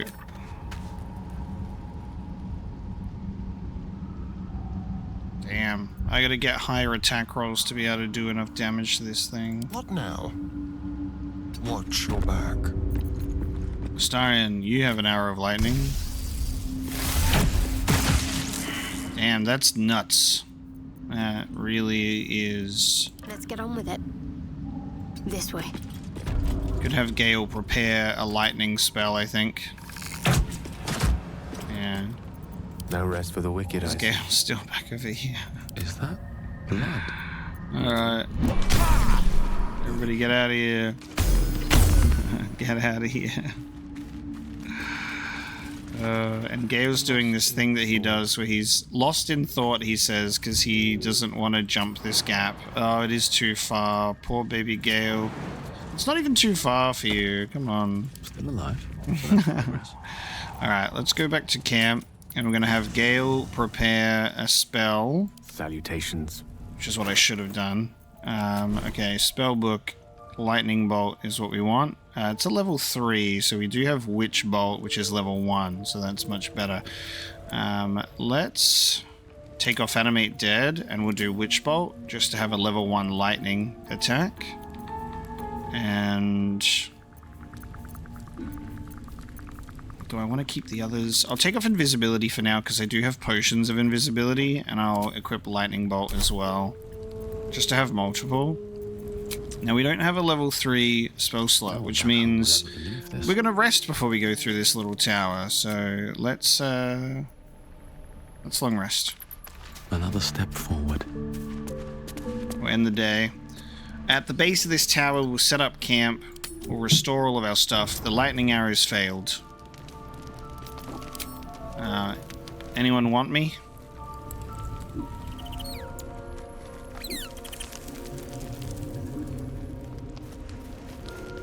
No one want me. Alright, let's go to bed.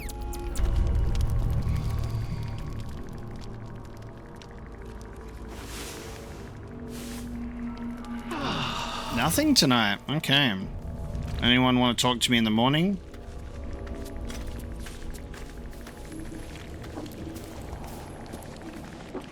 I'm so unwanted. God damn, everybody. Don't everyone come at me at once. Alright, well, we've long rested. Everybody's refreshed on their things, and we find ourselves at the base of this tower. And this arcane turret will now be dealt with. So, you need that AC, you need to hit that AC of 10.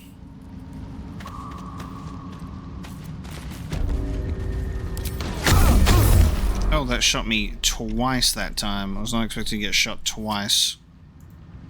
And I'm trying to see if we can actually get damage past this sturdy, depending on the roll. There we go. We rolled a 21, so this should now... Nope, never mind. You have to do at least, was it 10 damage, not roll a 10, hey? So you'd have to, I would have had to have made that a critical. Like, so if I do this, never mind. So the lightning vulnerability really is the key there. Alright, Gale. Very well. I'd like you to witch bolt this thing, please.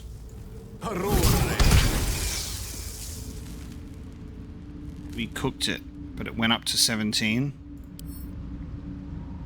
Alright, we got it. I have a lot on my mind. Silly. Alright. In it. So we now have, we've got Gale, because we burned through all of our lightning arrows. Oh god, there's more. Oh god, there's more.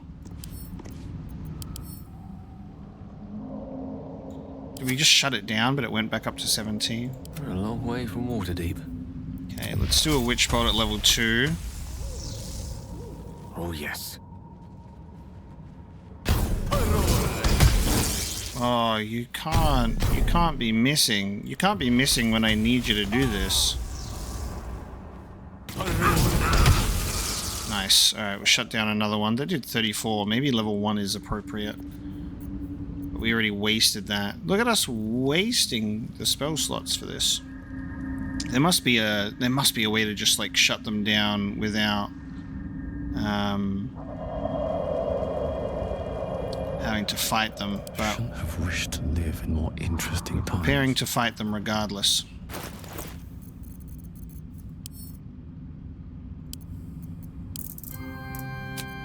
Hello, music. Give Gale some healing potions. What to do. Take two. Can't give up now. Okay. Can't slow down. Now let's go for a walk around. So we're going to be getting shot by arcane turrets. There's always potential ways to go around. We can see that there's enough cover to hide from them while they shoot. I just don't know exactly when they decide to shoot. And I'd like to be able to explore freely. Let's try and maybe we can look for a switch or something. Alright, so we're at the base of an arcane tower now with an ornate door. Keeping out the riffraff with the arcane turrets. What is this over here? Survival check over here. Nice. Something over there. Something over there. So, why is there any reason why Astarion isn't following the group? Like, there's no reason for him to not be following. Why are you blue? What a day. Did you get stuck on a pile of bones? Step quick. Never a dull moment. You went, oh, my feet, I'm stuck on a pile of bones. No way. Alright, so let's have a bit of a loot. Oh, letter to the Sparkstruck himself. Dearest Year, I don't know if you're coming back, if you'll even read this message, but if you do come back, could you wait for me? I'll only be gone a few 10 days, but the thought of coming back to this empty tower with nothing but Bernard to fill these holes, I don't know how much longer I can take this. I miss you. I miss you so much. I can't shake the thought of how different things might have been if only I'd been less stubborn. Working on your lightning inventions, my magic, eating together, laughing at your stupid puns, waking up next to you. Despite everything, I still love you. So please, if you read this, can you wait? I'll be back. I won't be long. Forever yours, Lenore. A few sentences are penned below in a different hand. I waited. I waited until Tosark. I'll always wait for you, but you didn't come. Wow, that's sad. Does that mean that Lenore is not here, but instead we may be encountering Year, the Sparkstruck, instead? Keep your distance, darling. Who knows? Should be easy.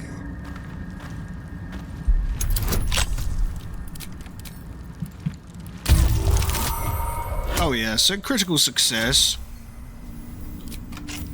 Very nice.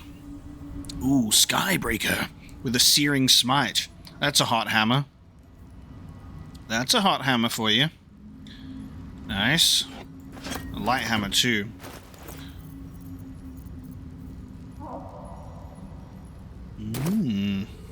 Okay. Very good. On my way.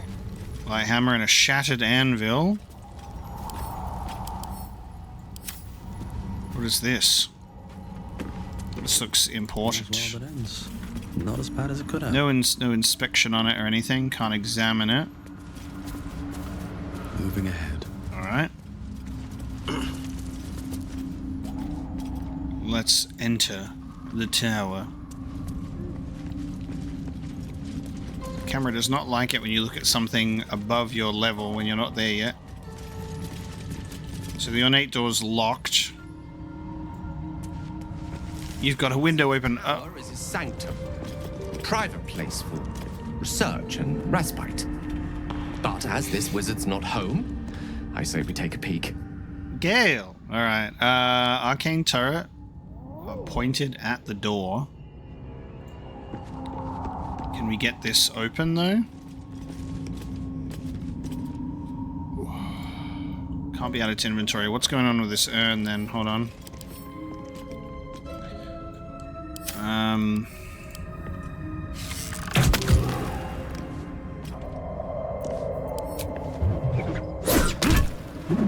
Medium toughness. Only hits that deal at least 22 damage. Alright. Throw it. Can I throw it at a window? There's an arcane turret pointed at that window too. Oh, this looks interesting and intricate.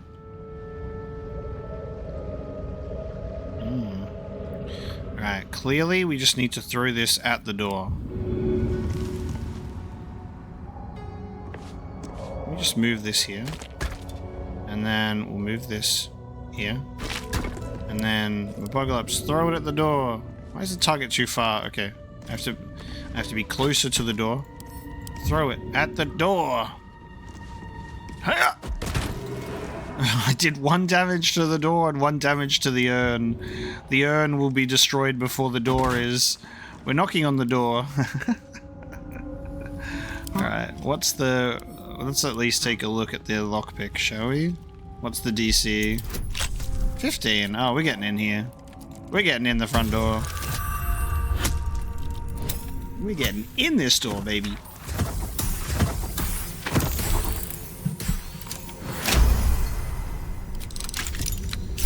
Hello? Never a dull moment.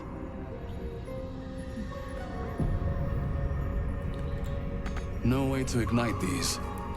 Strange. Ah, okay. I reckon if we ignited these, the door might have opened. However, nothing a good lockpick can't fix. You can carry me. There's a traveler's chest here. Oh, oh, oh, oh. Everybody get out! Everybody get out! Everybody get out! They are pointing at the doors, but they're also pointing at the front door too. Got a lever. That's probably for the door, though. Okay. I wonder if we can hide from it. Potion of invisibility. And then, do you reckon you could turn it off?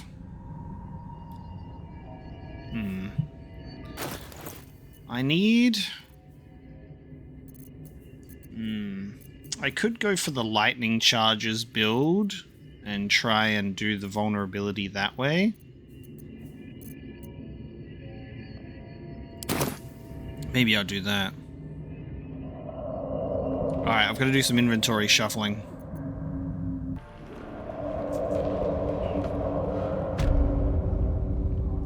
I was thinking about having Lae'zel do the lightning charges routine, but I think without lightning arrows, we're not even going to be able to do damage to get those lightning charges to trigger in the first place, and then you need to be in combat for one of them, because you have to dash during combat, but it's not combat, it's just turn-based, because these guys don't trigger combat.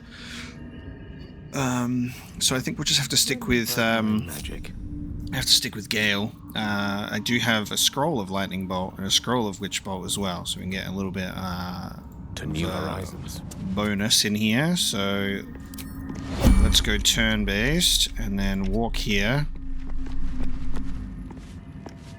And they're not looking at me yet, but they will. Let's do Scroll of Witch Bolt. Doom Lobber and Arcane Enchantment. Yeah! My turn. Oh, you're kidding me.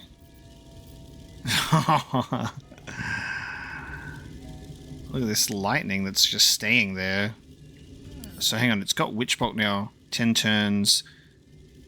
Oh, the spellcaster can activate the arc, linking it to this creature to automatically deal 1d12 lightning damage. Oh, fun, which is an action, so we can do that next turn. Alright. If I just exit turn-based, then I can just do it. Did that not work? Wait, did that? Hang on, that's... What just happened? I cast... Activate Witch Bolt.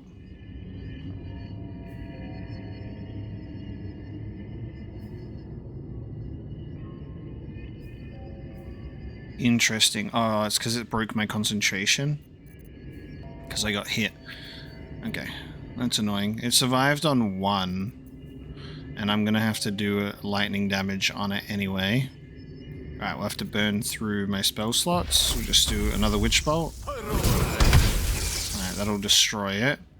And now I'll do a Witch Bolt again. And then I'll activate this.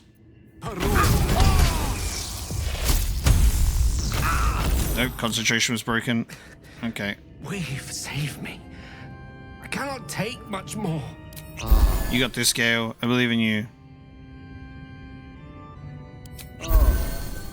Gale's going to get us through this. We're going to do level 2 on this bad boy. You're going to get up there to do it? You don't need to do that.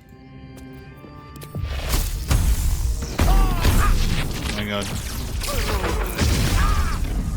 I panicked and did lightning bolt. Okay. We sent Gale in. I just know that there's got to be much better ways for us to have handled that situation. But I was like, look. There you go. Drink these, weary traveler. I haven't had to just burn through healing potions in a while, and, you know... Oh. He's getting a bit jittery after all those arcane blasts to the chest. Oh, he's still going, yeah. This must be a leftover action of getting blasted with arcane turret blows so many times. He's jittery. Let's get going. He's got the jitters. Gale. How far can I go? Stop. He's going crazy. Alright, we broke Gale. Throwing him in there. Let's get you some gladiatorial sandals. Wish I had a bag of holding. There's also a little side door here. To put my hands on everything.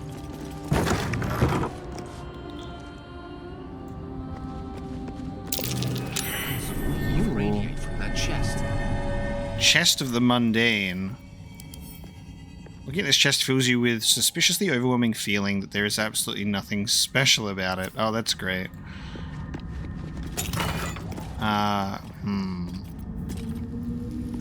mug. But it's got... What is that icon that it's got with it? I think that's the throwables. Okay. Spatula. Numerous burns hint that this spatula's previous owner was a careless cook.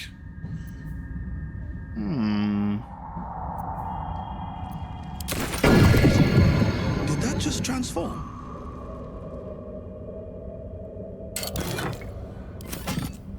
Huh. So just a mundane little chest, but then...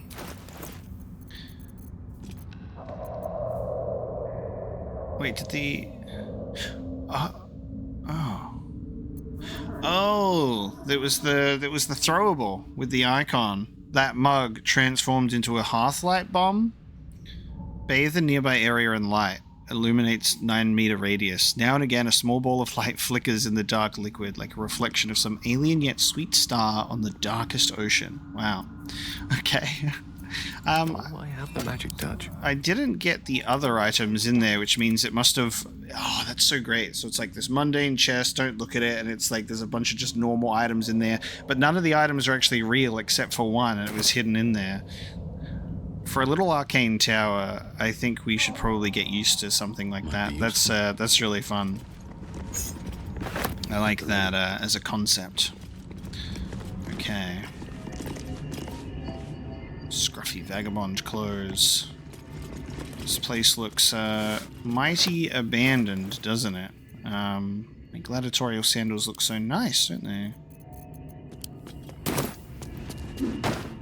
Drop those on the ground.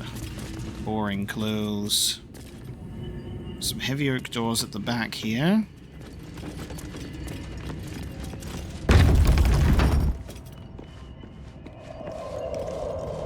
A lot of these arcane braziers. Oh, got a door down there too. Oh, this is cool. I reckon...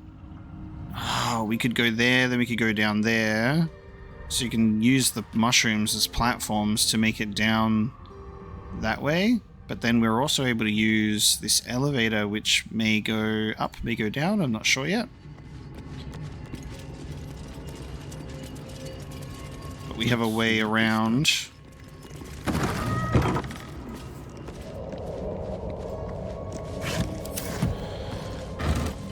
How exciting.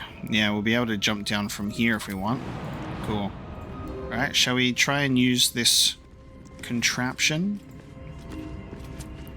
Which definitely looks like an elevator to me. Ascend. Oh, we have an ascend and a descend button. Okay. That's fun. Nothing's happening, but it doesn't look broken. Okay. Gale? Doesn't look defective, but its magic aura is too faint for it to operate. I mean, bloody hell. If Gale fails... Powered by magic, it seems. Now to just get it working. Okay, thanks, Shadowheart. So, powered by magic. So, we might have to activate this somewhere. And again, maybe it might have something to do with these braziers, but it seems that we're not able to actually... Have to keep pushing. So we're not actually able to just light them normally, so it would need some form of magic to do so. I mean, oh, here's a dusty book. Let's read the dusty book. It could contain a clue. The beginning of this book proudly declares it to be a play, okay, by Dame Anaya, followed by an extensive introduction and 23 pages of notes on the text. Though the book itself seems barely touched, one stanza is encircled twice. There is a light in every living thing. It's crawling towards the surface to survive, and in its wake it tramples everything, will kill the rest so that the one can thrive. There is a light in every living thing. Seems like the owner was quite the literary type. I wonder if the item that we get out of this chest of the mundane, which turns out to be a Hearthlight bomb, which bathes a nearby area in light for 10 turns, what if that could be the magic that like could power an elevator? Like, what if it's powered by light? And that's actually like the missing puzzle piece. I'm wondering, it'd be cool if we could pick up these gems.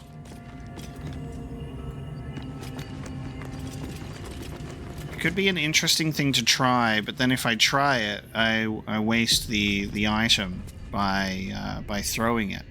But the fact that it seems to be something close by means maybe we could do that, or we can just focus on jumping down this way. Just trying to see if there's a higher level that I can see from here, but I don't know.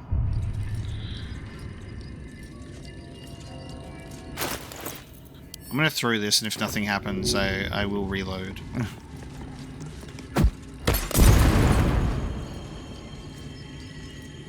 It makes dancing lights happen. Still nothing. I don't want to waste that, because I feel like I want to be able to, like, use it.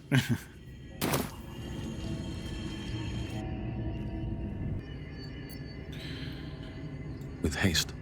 Okay, well, we'll stick to Stick to our initial plan then of jumping down the mushroom ledges, because elevator's out of commish. And so we can use this one to get to this floor. Looks like there's one that starts over here to get to the floor further down. But we have Gale with us, and also scrolls of Featherfall, so I think we should be able to make it down this way as well. So you got like multiple paths to get there. Very nice. Let me just have a look in here, see if we've got any arcane turrets in this fungal looking room here. I think we're clear. Very good. We have Tongue of Madness. There you go. Well, it was said that we would get ourselves Tongue of Madness and also Timisk Spores. Yes. Okay, the fungal room has it. I hope Lenore won't mind us borrowing these items. Nice. So we already bought a couple of these. It doesn't hurt to have more, does it? We can take that back to the Myconid colony and see what we learn. Some water barrels in here too. Okay. Got the alchemy room. Got a supply pack. And a threadbare book. This threadbare book looks like it once contained a play, but most of it has been lost to time, vermin, and an unfortunate ink spill. Only 2 full sentences are distinguishable. How can I trust? How will I ever know? How can I show myself? My darkest me. Alright. I'm gonna put my emo lyrics in my threadbare book. Eh?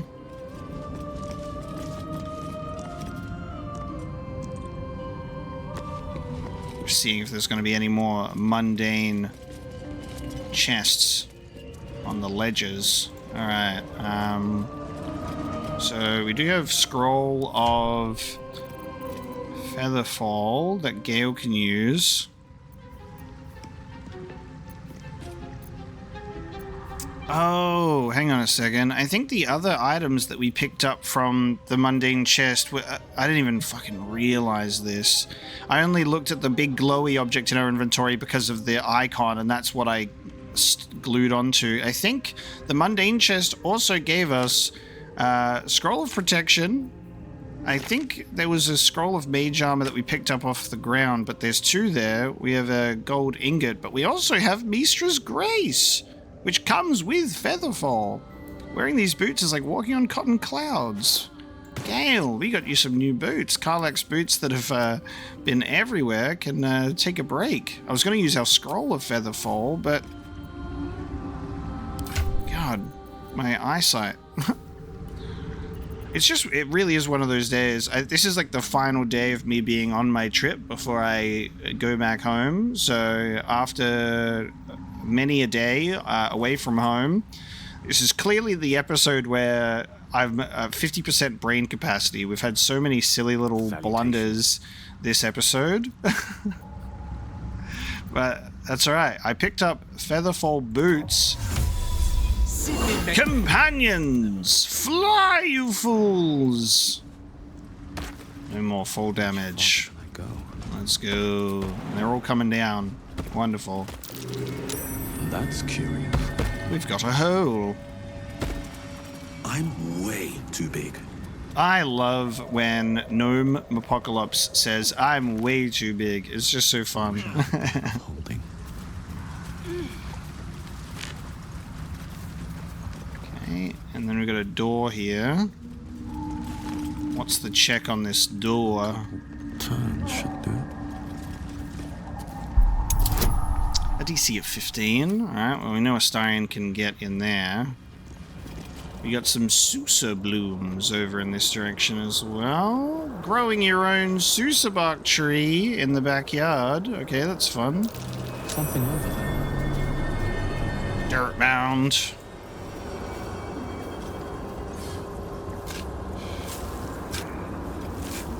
Let's see what's in here for me. A lot of this just stuff, and then scroll or fly as well. Because why not, you know? Why not? That mushroom looks like a whale.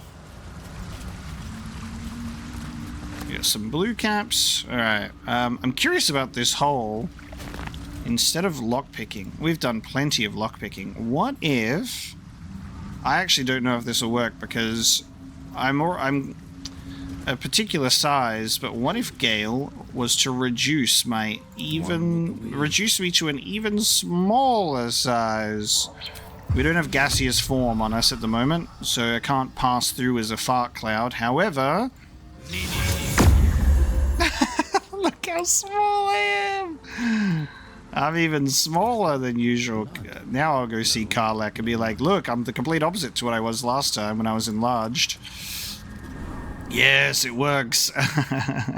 Incredible. Alright. Lovely. Over and through. Let's let the gang in. We got a lever. Nice.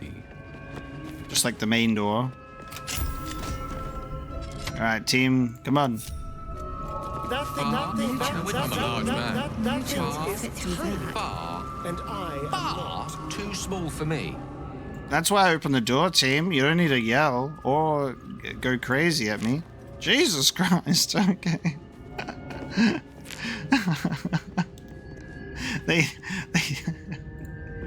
They did not want to follow me through that hole. Treatise on the anti-magic properties of Susa bark. The Anti-Magic Properties of Susa Tree Flowers by L. de Hurst. For those knowing about Susa trees, their magical properties have always been a topic of debate. Not only their ability to create an anti-magic aura, which is complete enough that even those unattuned to the weave can feel its effect, but also, and most interestingly to those living in the world above, the way its roots, barks, and flowers can be harnessed to make magic items. Rumors of such items are rare, but spread in settlements bordering the Underdark. Their existence, however, has never been confirmed by any of our clerics, nor by any other reputable scholars. I hypothesize that these items are no mere legends, and indeed, in this treatise, I will endeavor to explain how I myself created items that have anti-magic properties, and that use the magical absorption of Susa tree flowers as a power source. Intriguing indeed. Okay. Lines have been drawn on the following pages as if the author intended to fill them with writing, but the remainder of the thin book is blank.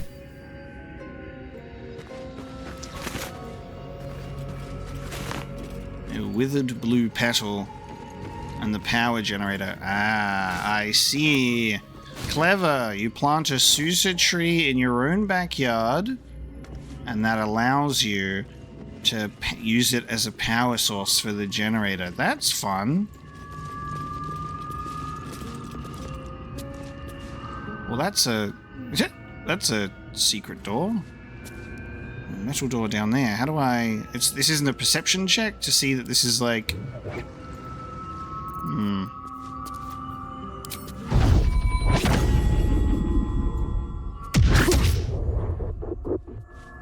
Okay.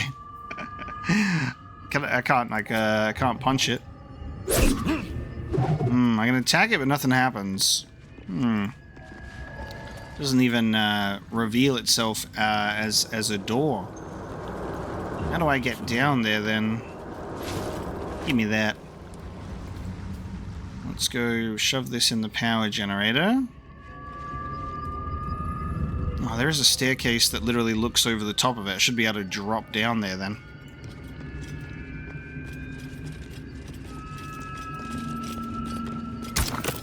Aha! Combine.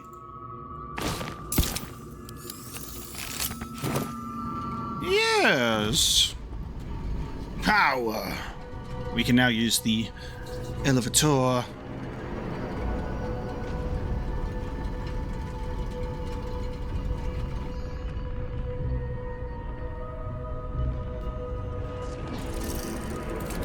Oh, and it turns off the turrets.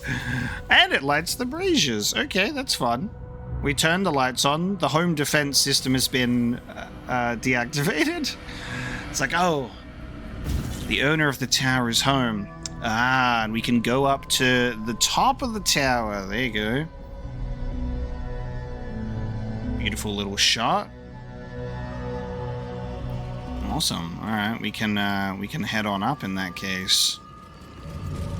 Now this staircase looks like we can drop down here. Can't reach destination. Okay, wait. Let's.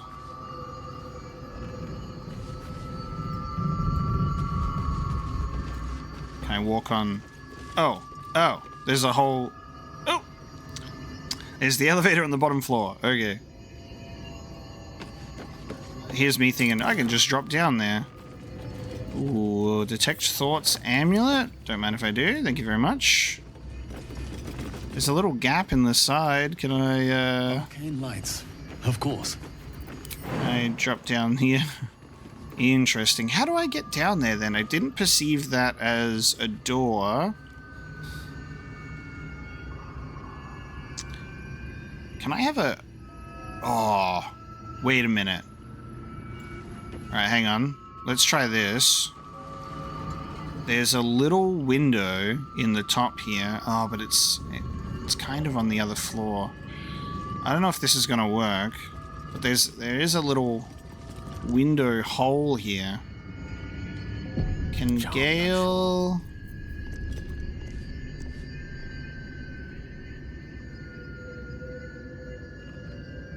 Am I crazy or did Gale had Mage Hand?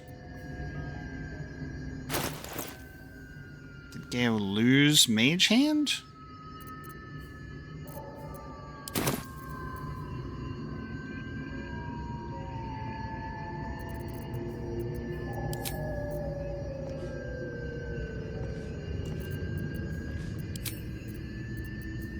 Oh, sorry. Mage Hand is... There it is. I lost it. I was looking for it in my actions. Now, if I Mage Hand... I can't cast it in here, but... Cast it. I want to know if... Look at this. Okay. Can the Mage Hand interact with this? We're in a wizard's tower, baby. We need to think like a wizard. Use the Mage Hand. Now, it didn't go the way I wanted, but it still was able to fly in there and open it. Hell yeah. Okay. So before we go to the roof, we can explore the basement. That's fun. Okay.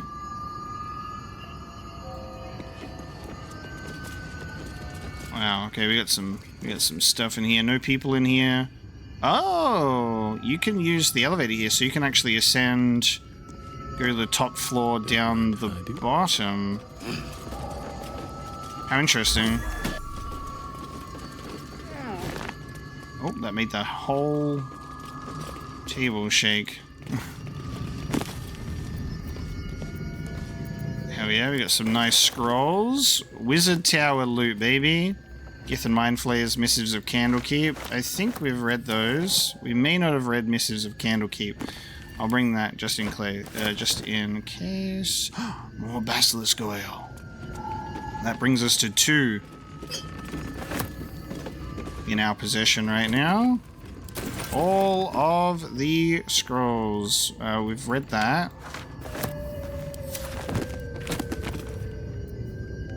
Read those. More Featherfall. I'll take it. Fun little basement to loot. We have a Staff of Arcane Blessing. Hey, Gale, I got you something. Mistra's Blessing. Bless grants an additional 1d4 to saving throws and weapon attack rolls, and an additional 2d4 to spell attack rolls. So, comes with Bless. That's fun. Gale, I got you a staff. So, no more acid arrow for you. You didn't even use it anyway. That's cool.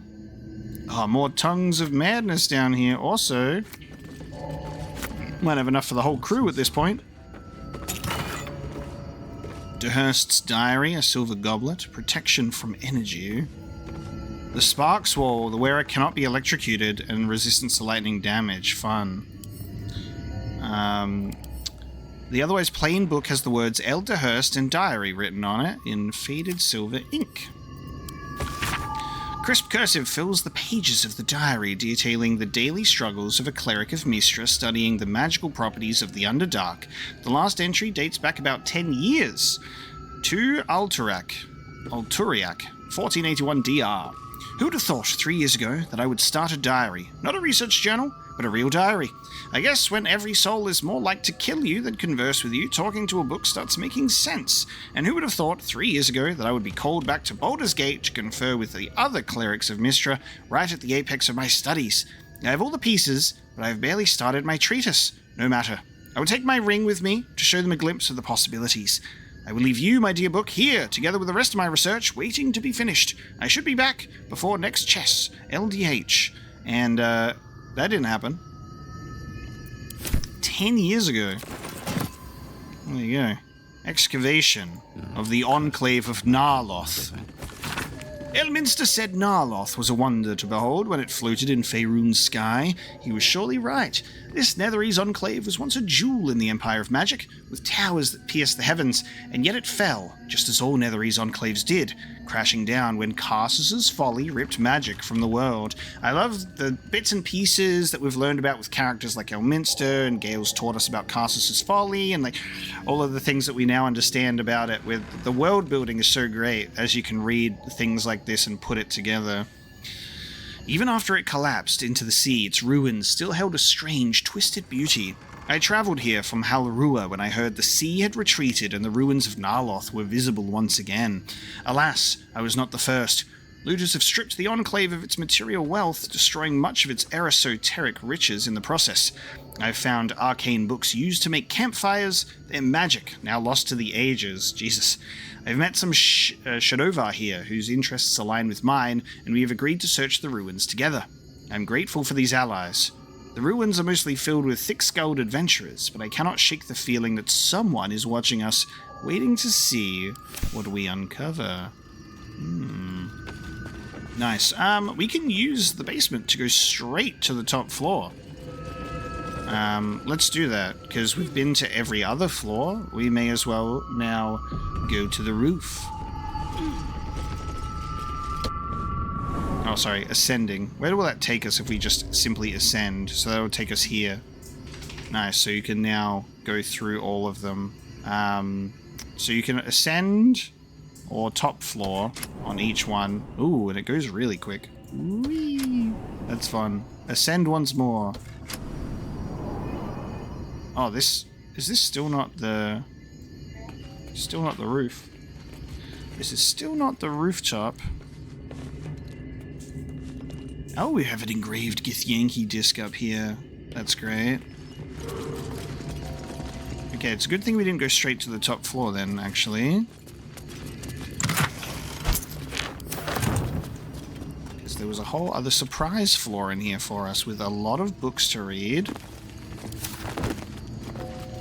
And every time I'm like looking at all of the things to read and all of the new levels, I'm like, this episode is getting longer and longer. Let's have a look at this Githyanki disc. The disc is formed from slate and engraved with Githyanki writing.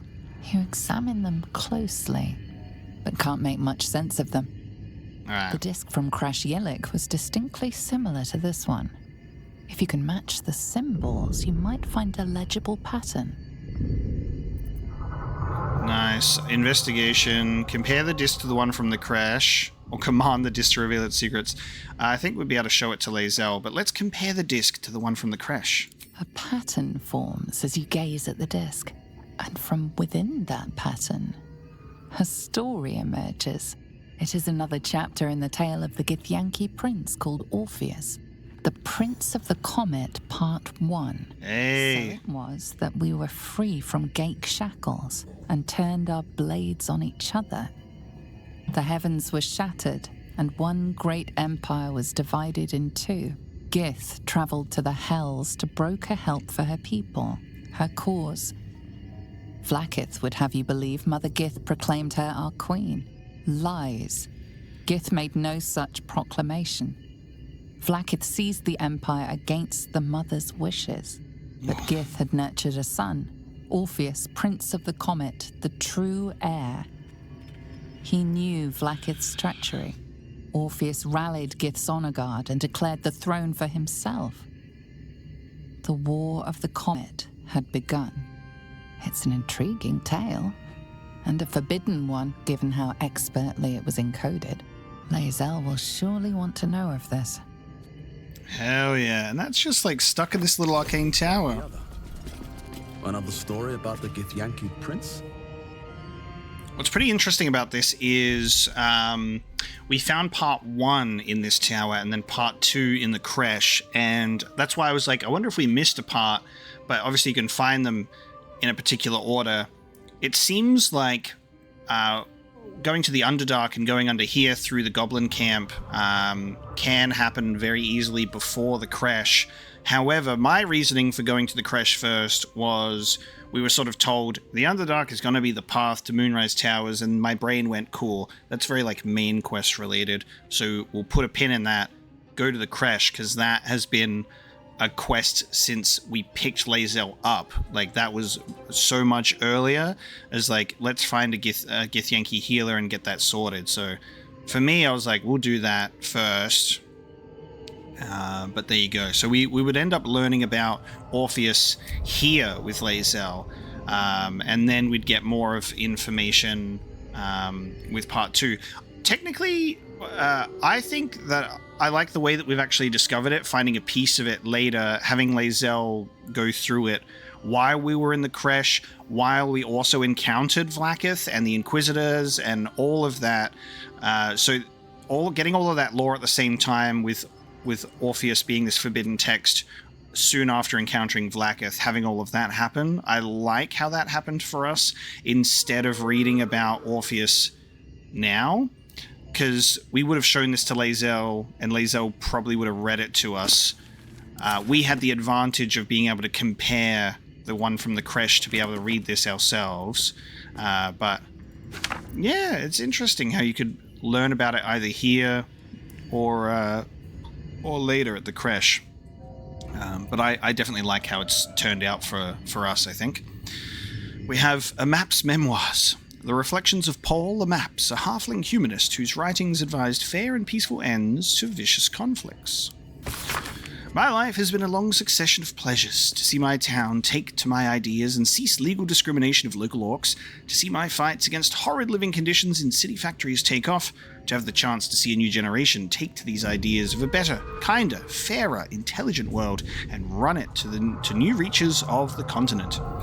It was not a life without struggle, however, and I shall regret its failures. My old friend Swelto comes to mind, who adopted such cruel ideologies later in life. I will forever console myself in the idea that such a brilliant mind would only conceive such theories under the strain of exile and the promise of reinstatement. She ultimately was. Thinking more actually on the Githyanki forbidden text. It's forbidden because Vlaakith is the victor. History is written by the victor. Everything that obviously is against that narrative, forbidden. You know, to the grey. From Barakia, we made our stand, meant to rule but led astray. By wicked tentacle and wicked hand, this world belongs to the grey. Arundel stole all we had, yet taught the weapons by which to slay. Forge your minds to ironclad, this world belongs to the grey.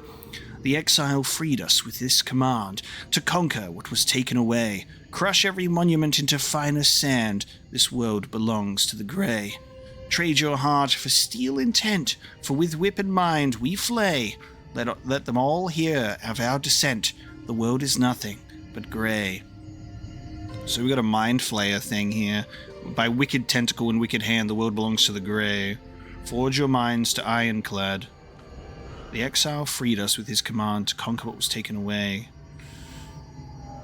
Whip and mind we flay. So it's a little mind flayer text there. Got a handwritten letter. Dearest Lenore, I'm not sure why I should say this, but your last letter really worried me. Why in all hells would you tame a bulette? Just because you found it near Myrna's grave doesn't mean that's a sign. I'm really worried about you, Lenore. A bulette is not a pet. Using it as a guardian is one thing, but you sound quite taken by it. I know you don't want to come back before you finish your research, but if you're feeling lonely, you know my door is always open. Lots of love and hugs. Amirith. P.S. It really warms my heart to hear that you put the autumn crocus flowers on Myrna's grave. I remember she liked to roll around in them, even though she'd always sneeze after. She was such a soft, loyal dog. I wish there was more I could do. Oh, that's cute. So, Myrna's grave, and took the bulette as a sign. The Roads to Darkness, an epic tragedy about power, corruption, and loneliness. I'll pick that up. And we'll add that into our book, and we'll read that later, because I don't think that's specifically tied to our current area, but we've got a lot here at the moment. The writing on this torn-out strip of paper is shaky and blotted with tears, making it barely legible. The silence stretches on. I'm all alone. Please, can I hold your hands just for just a while? And the careful art of Tirsu's ciphers. An engraved disc of Githyanki origin containing a complex cipher that can decrypt ancient Gith dialects. A useful discovery if one should encounter such archaic writings. So you actually might have been able to pick this up and use this to... what's the word that I'm looking for? To decipher the forbidden text.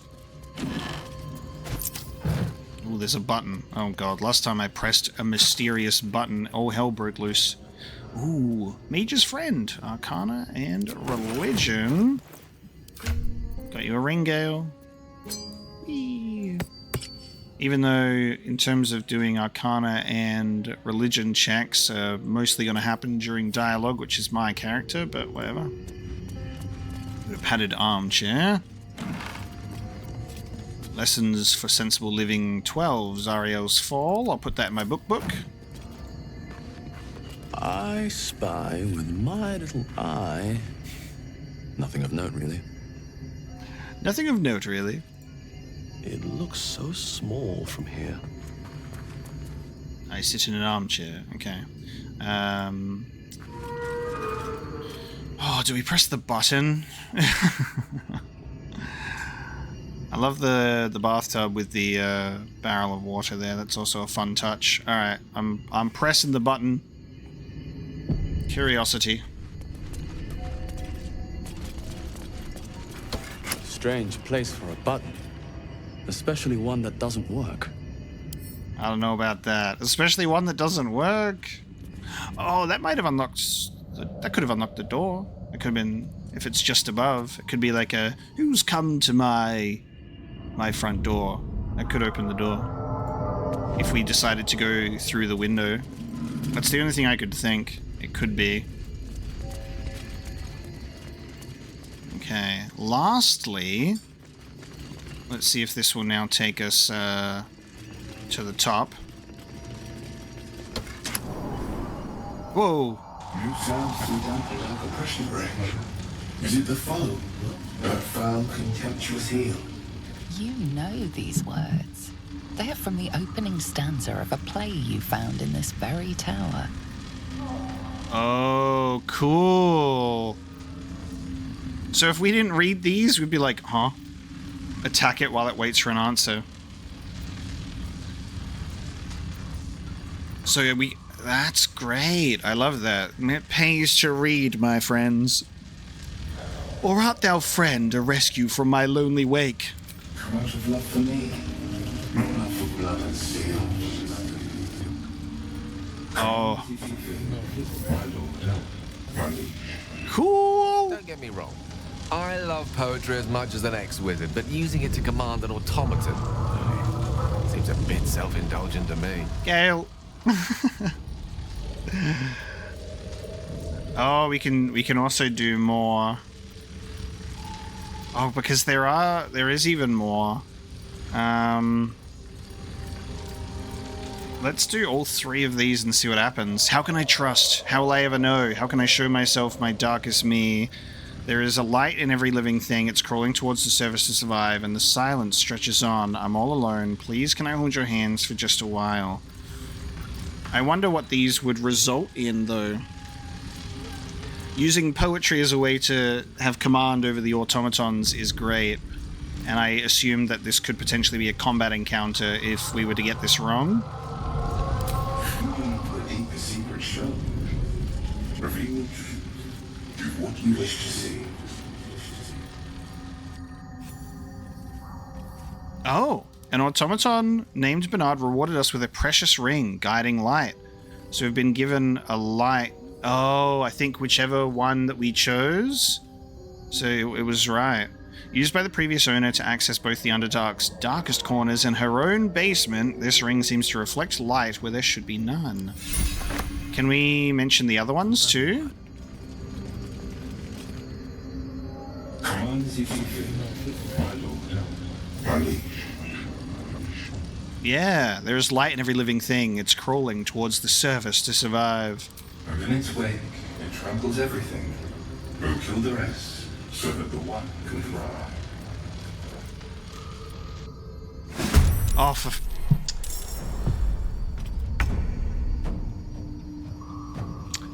Well, that's not what I wanted at all. Fuck! No! So all of these are like code word commands. One gave us the power of light in a ring, and now I've just made us fight these things. I didn't want to fight them. Oh, that's unfortunate, because now I got to commit. So we've got animated armors, we got these constructs here, and we're not even on the roof yet. I think there's still another level to ascend. Maybe we are on the roof. Oh, this is unfortunate that we've got to fight these guys. I wanted them to be my friends. Alright. 64% because of the high defense. Alright, let's try it, shall we? No escape. Nice. Do an offhand attack.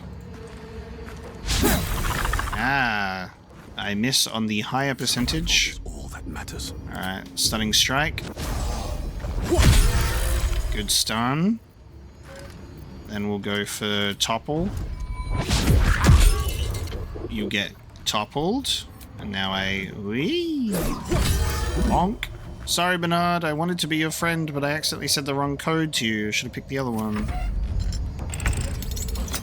Okay. Now, against constructs. Resistant to poison, psychic, lightning, fire, bludgeoning, piercing, and slashing. Has overcharge, chance to stun the wielder. And Bernard can multi-attack while under the effects of static discharge aura as well. Jesus. Alright, not to mention, we've also got another 4 armor pieces here. And Bernard is not temporarily hostile either. We can't just, like, knock him out. I think this is just gonna be... This sucks. This sucks.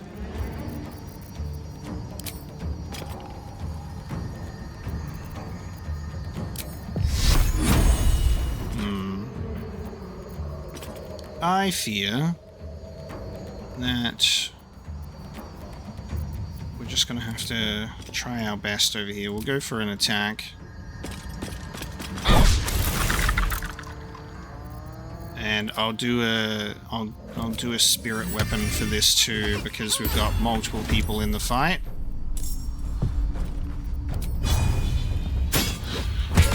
Nice. We can at least give it a good shot. Let's finish this.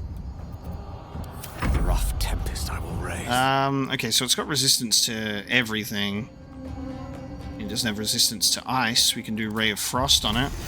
Still 45% though. You can't... I don't think you can frighten... Can you frighten a construct? It's a wisdom save. I don't know about that. Maybe we'll go... I'm just going to try and go for the lightning bolt anyway.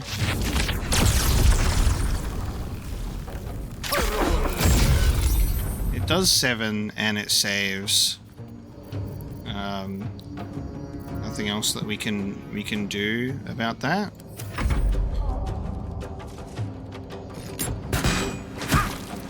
Now we're at the mercy of the animated constructs. Deflect! Send it back! He's still going. Alright. Not my spiritual weapon. Oh, Gale. Poor Gale. Now, again, it's still 40%. This is a risky one, this. But I gotta try. What's our normal attack? It's 40 whether we want to do this or not, so... Whoop. Sadness. Yeah, that's just annoying. Maybe I should have had... You know what? I should have had Apocalypse go first, and he would have been able to do these. No, that's still 55%. Nice. And that would have been the move. And I would have been able to at least get it prone. And then Astarion would have had a better go. There you go. We'll go for a stun. Second stun, so Bernard does not get to react to that. I'm gonna do Spirit Guardians and we'll do Radiant. Just to get a full damage. Just to damage. And then in turn, actually I'll heal. We'll do level 2 heal on Gale. Because he's gonna get more arrows probably. And we'll have the spiritual weapon try and attack. Nice. Sorry, Bernard. Alright, so Bernard is gone.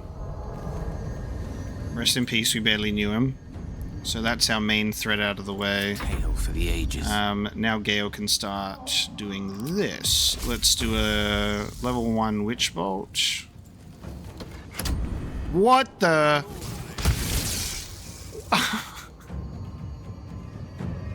What? How did you ever think that descending would give you a better shot at the guy that's right in front of you? What was that? That's crazy. What? Never in a million years would I think that that would happen.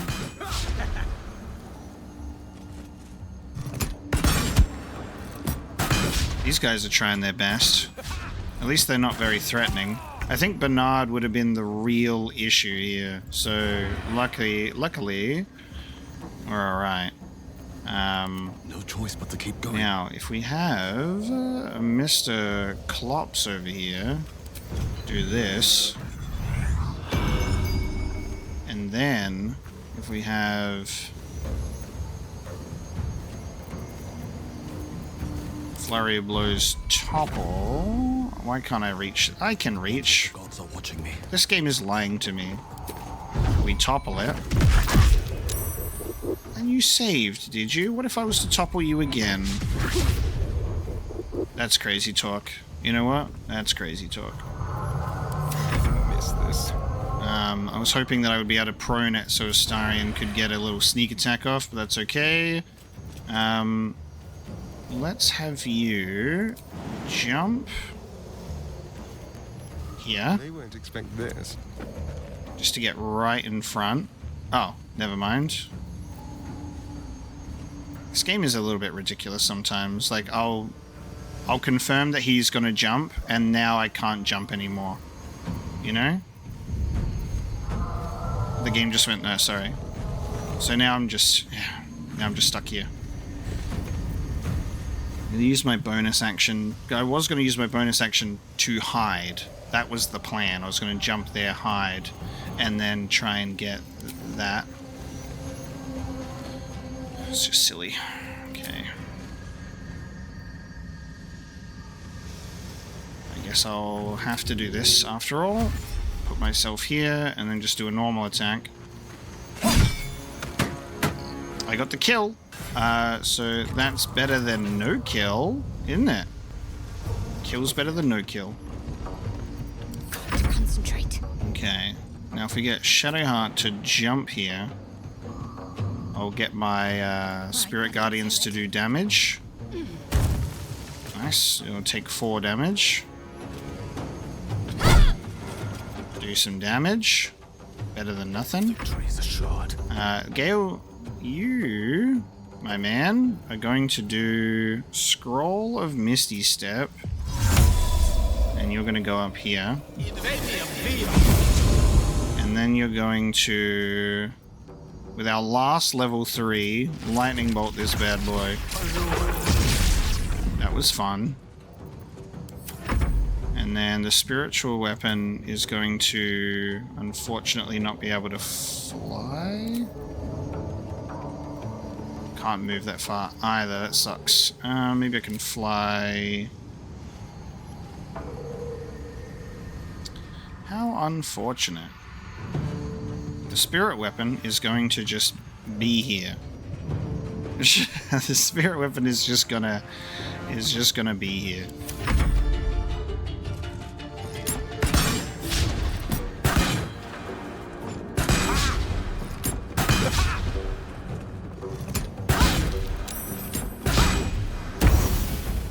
Nice. Took more spiritual weapon damage, which is so fun for me. Now have Astarion do bonus dash. It's a shame. I'll make a stride over this way.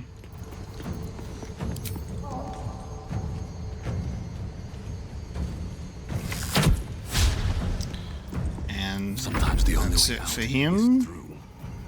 I have Misty Step up here. Actually, I'll Misty Step to this one. Hope this ends well. There we go. Stun and extra attack. Bonk for a nice critical and bonk for the defeat, actually. So Astarion ran over here for nothing. Apocalypse wanted the glory. Shadowheart will kill. Shadowheart will not kill. Allow me to demonstrate. Gale will kill this one with no more spell slots, so just Eldritch Blast. Nice. There's a kill, baby. Just one more left now. And can the spirit weapon get here? No. No. The spirit weapon tried its best, but it unfortunately just stood there. That's crazy. There we go. And now combat's completed. Let's get going. With the Spirit Guardians. As much as we wanted Bernard to live because he was a fun little construct, we've got Light of Creation, which does lightning damage. Chance to stun the wielder unless it's a construct. So that was that. So that's a little halberd. And we have an antique key. I wonder what we would have gotten if we picked the third option.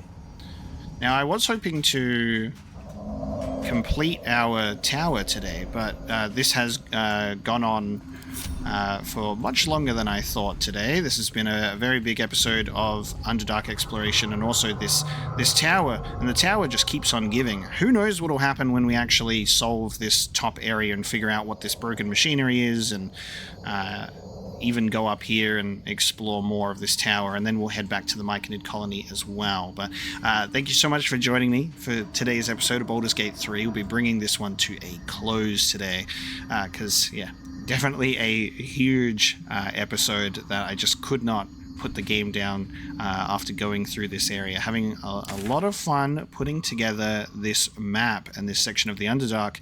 We'll finish up this tower next time, go back to the Myconid colony, take this little boat, and see what we can find. Hope you enjoyed this episode, and I will see you next time.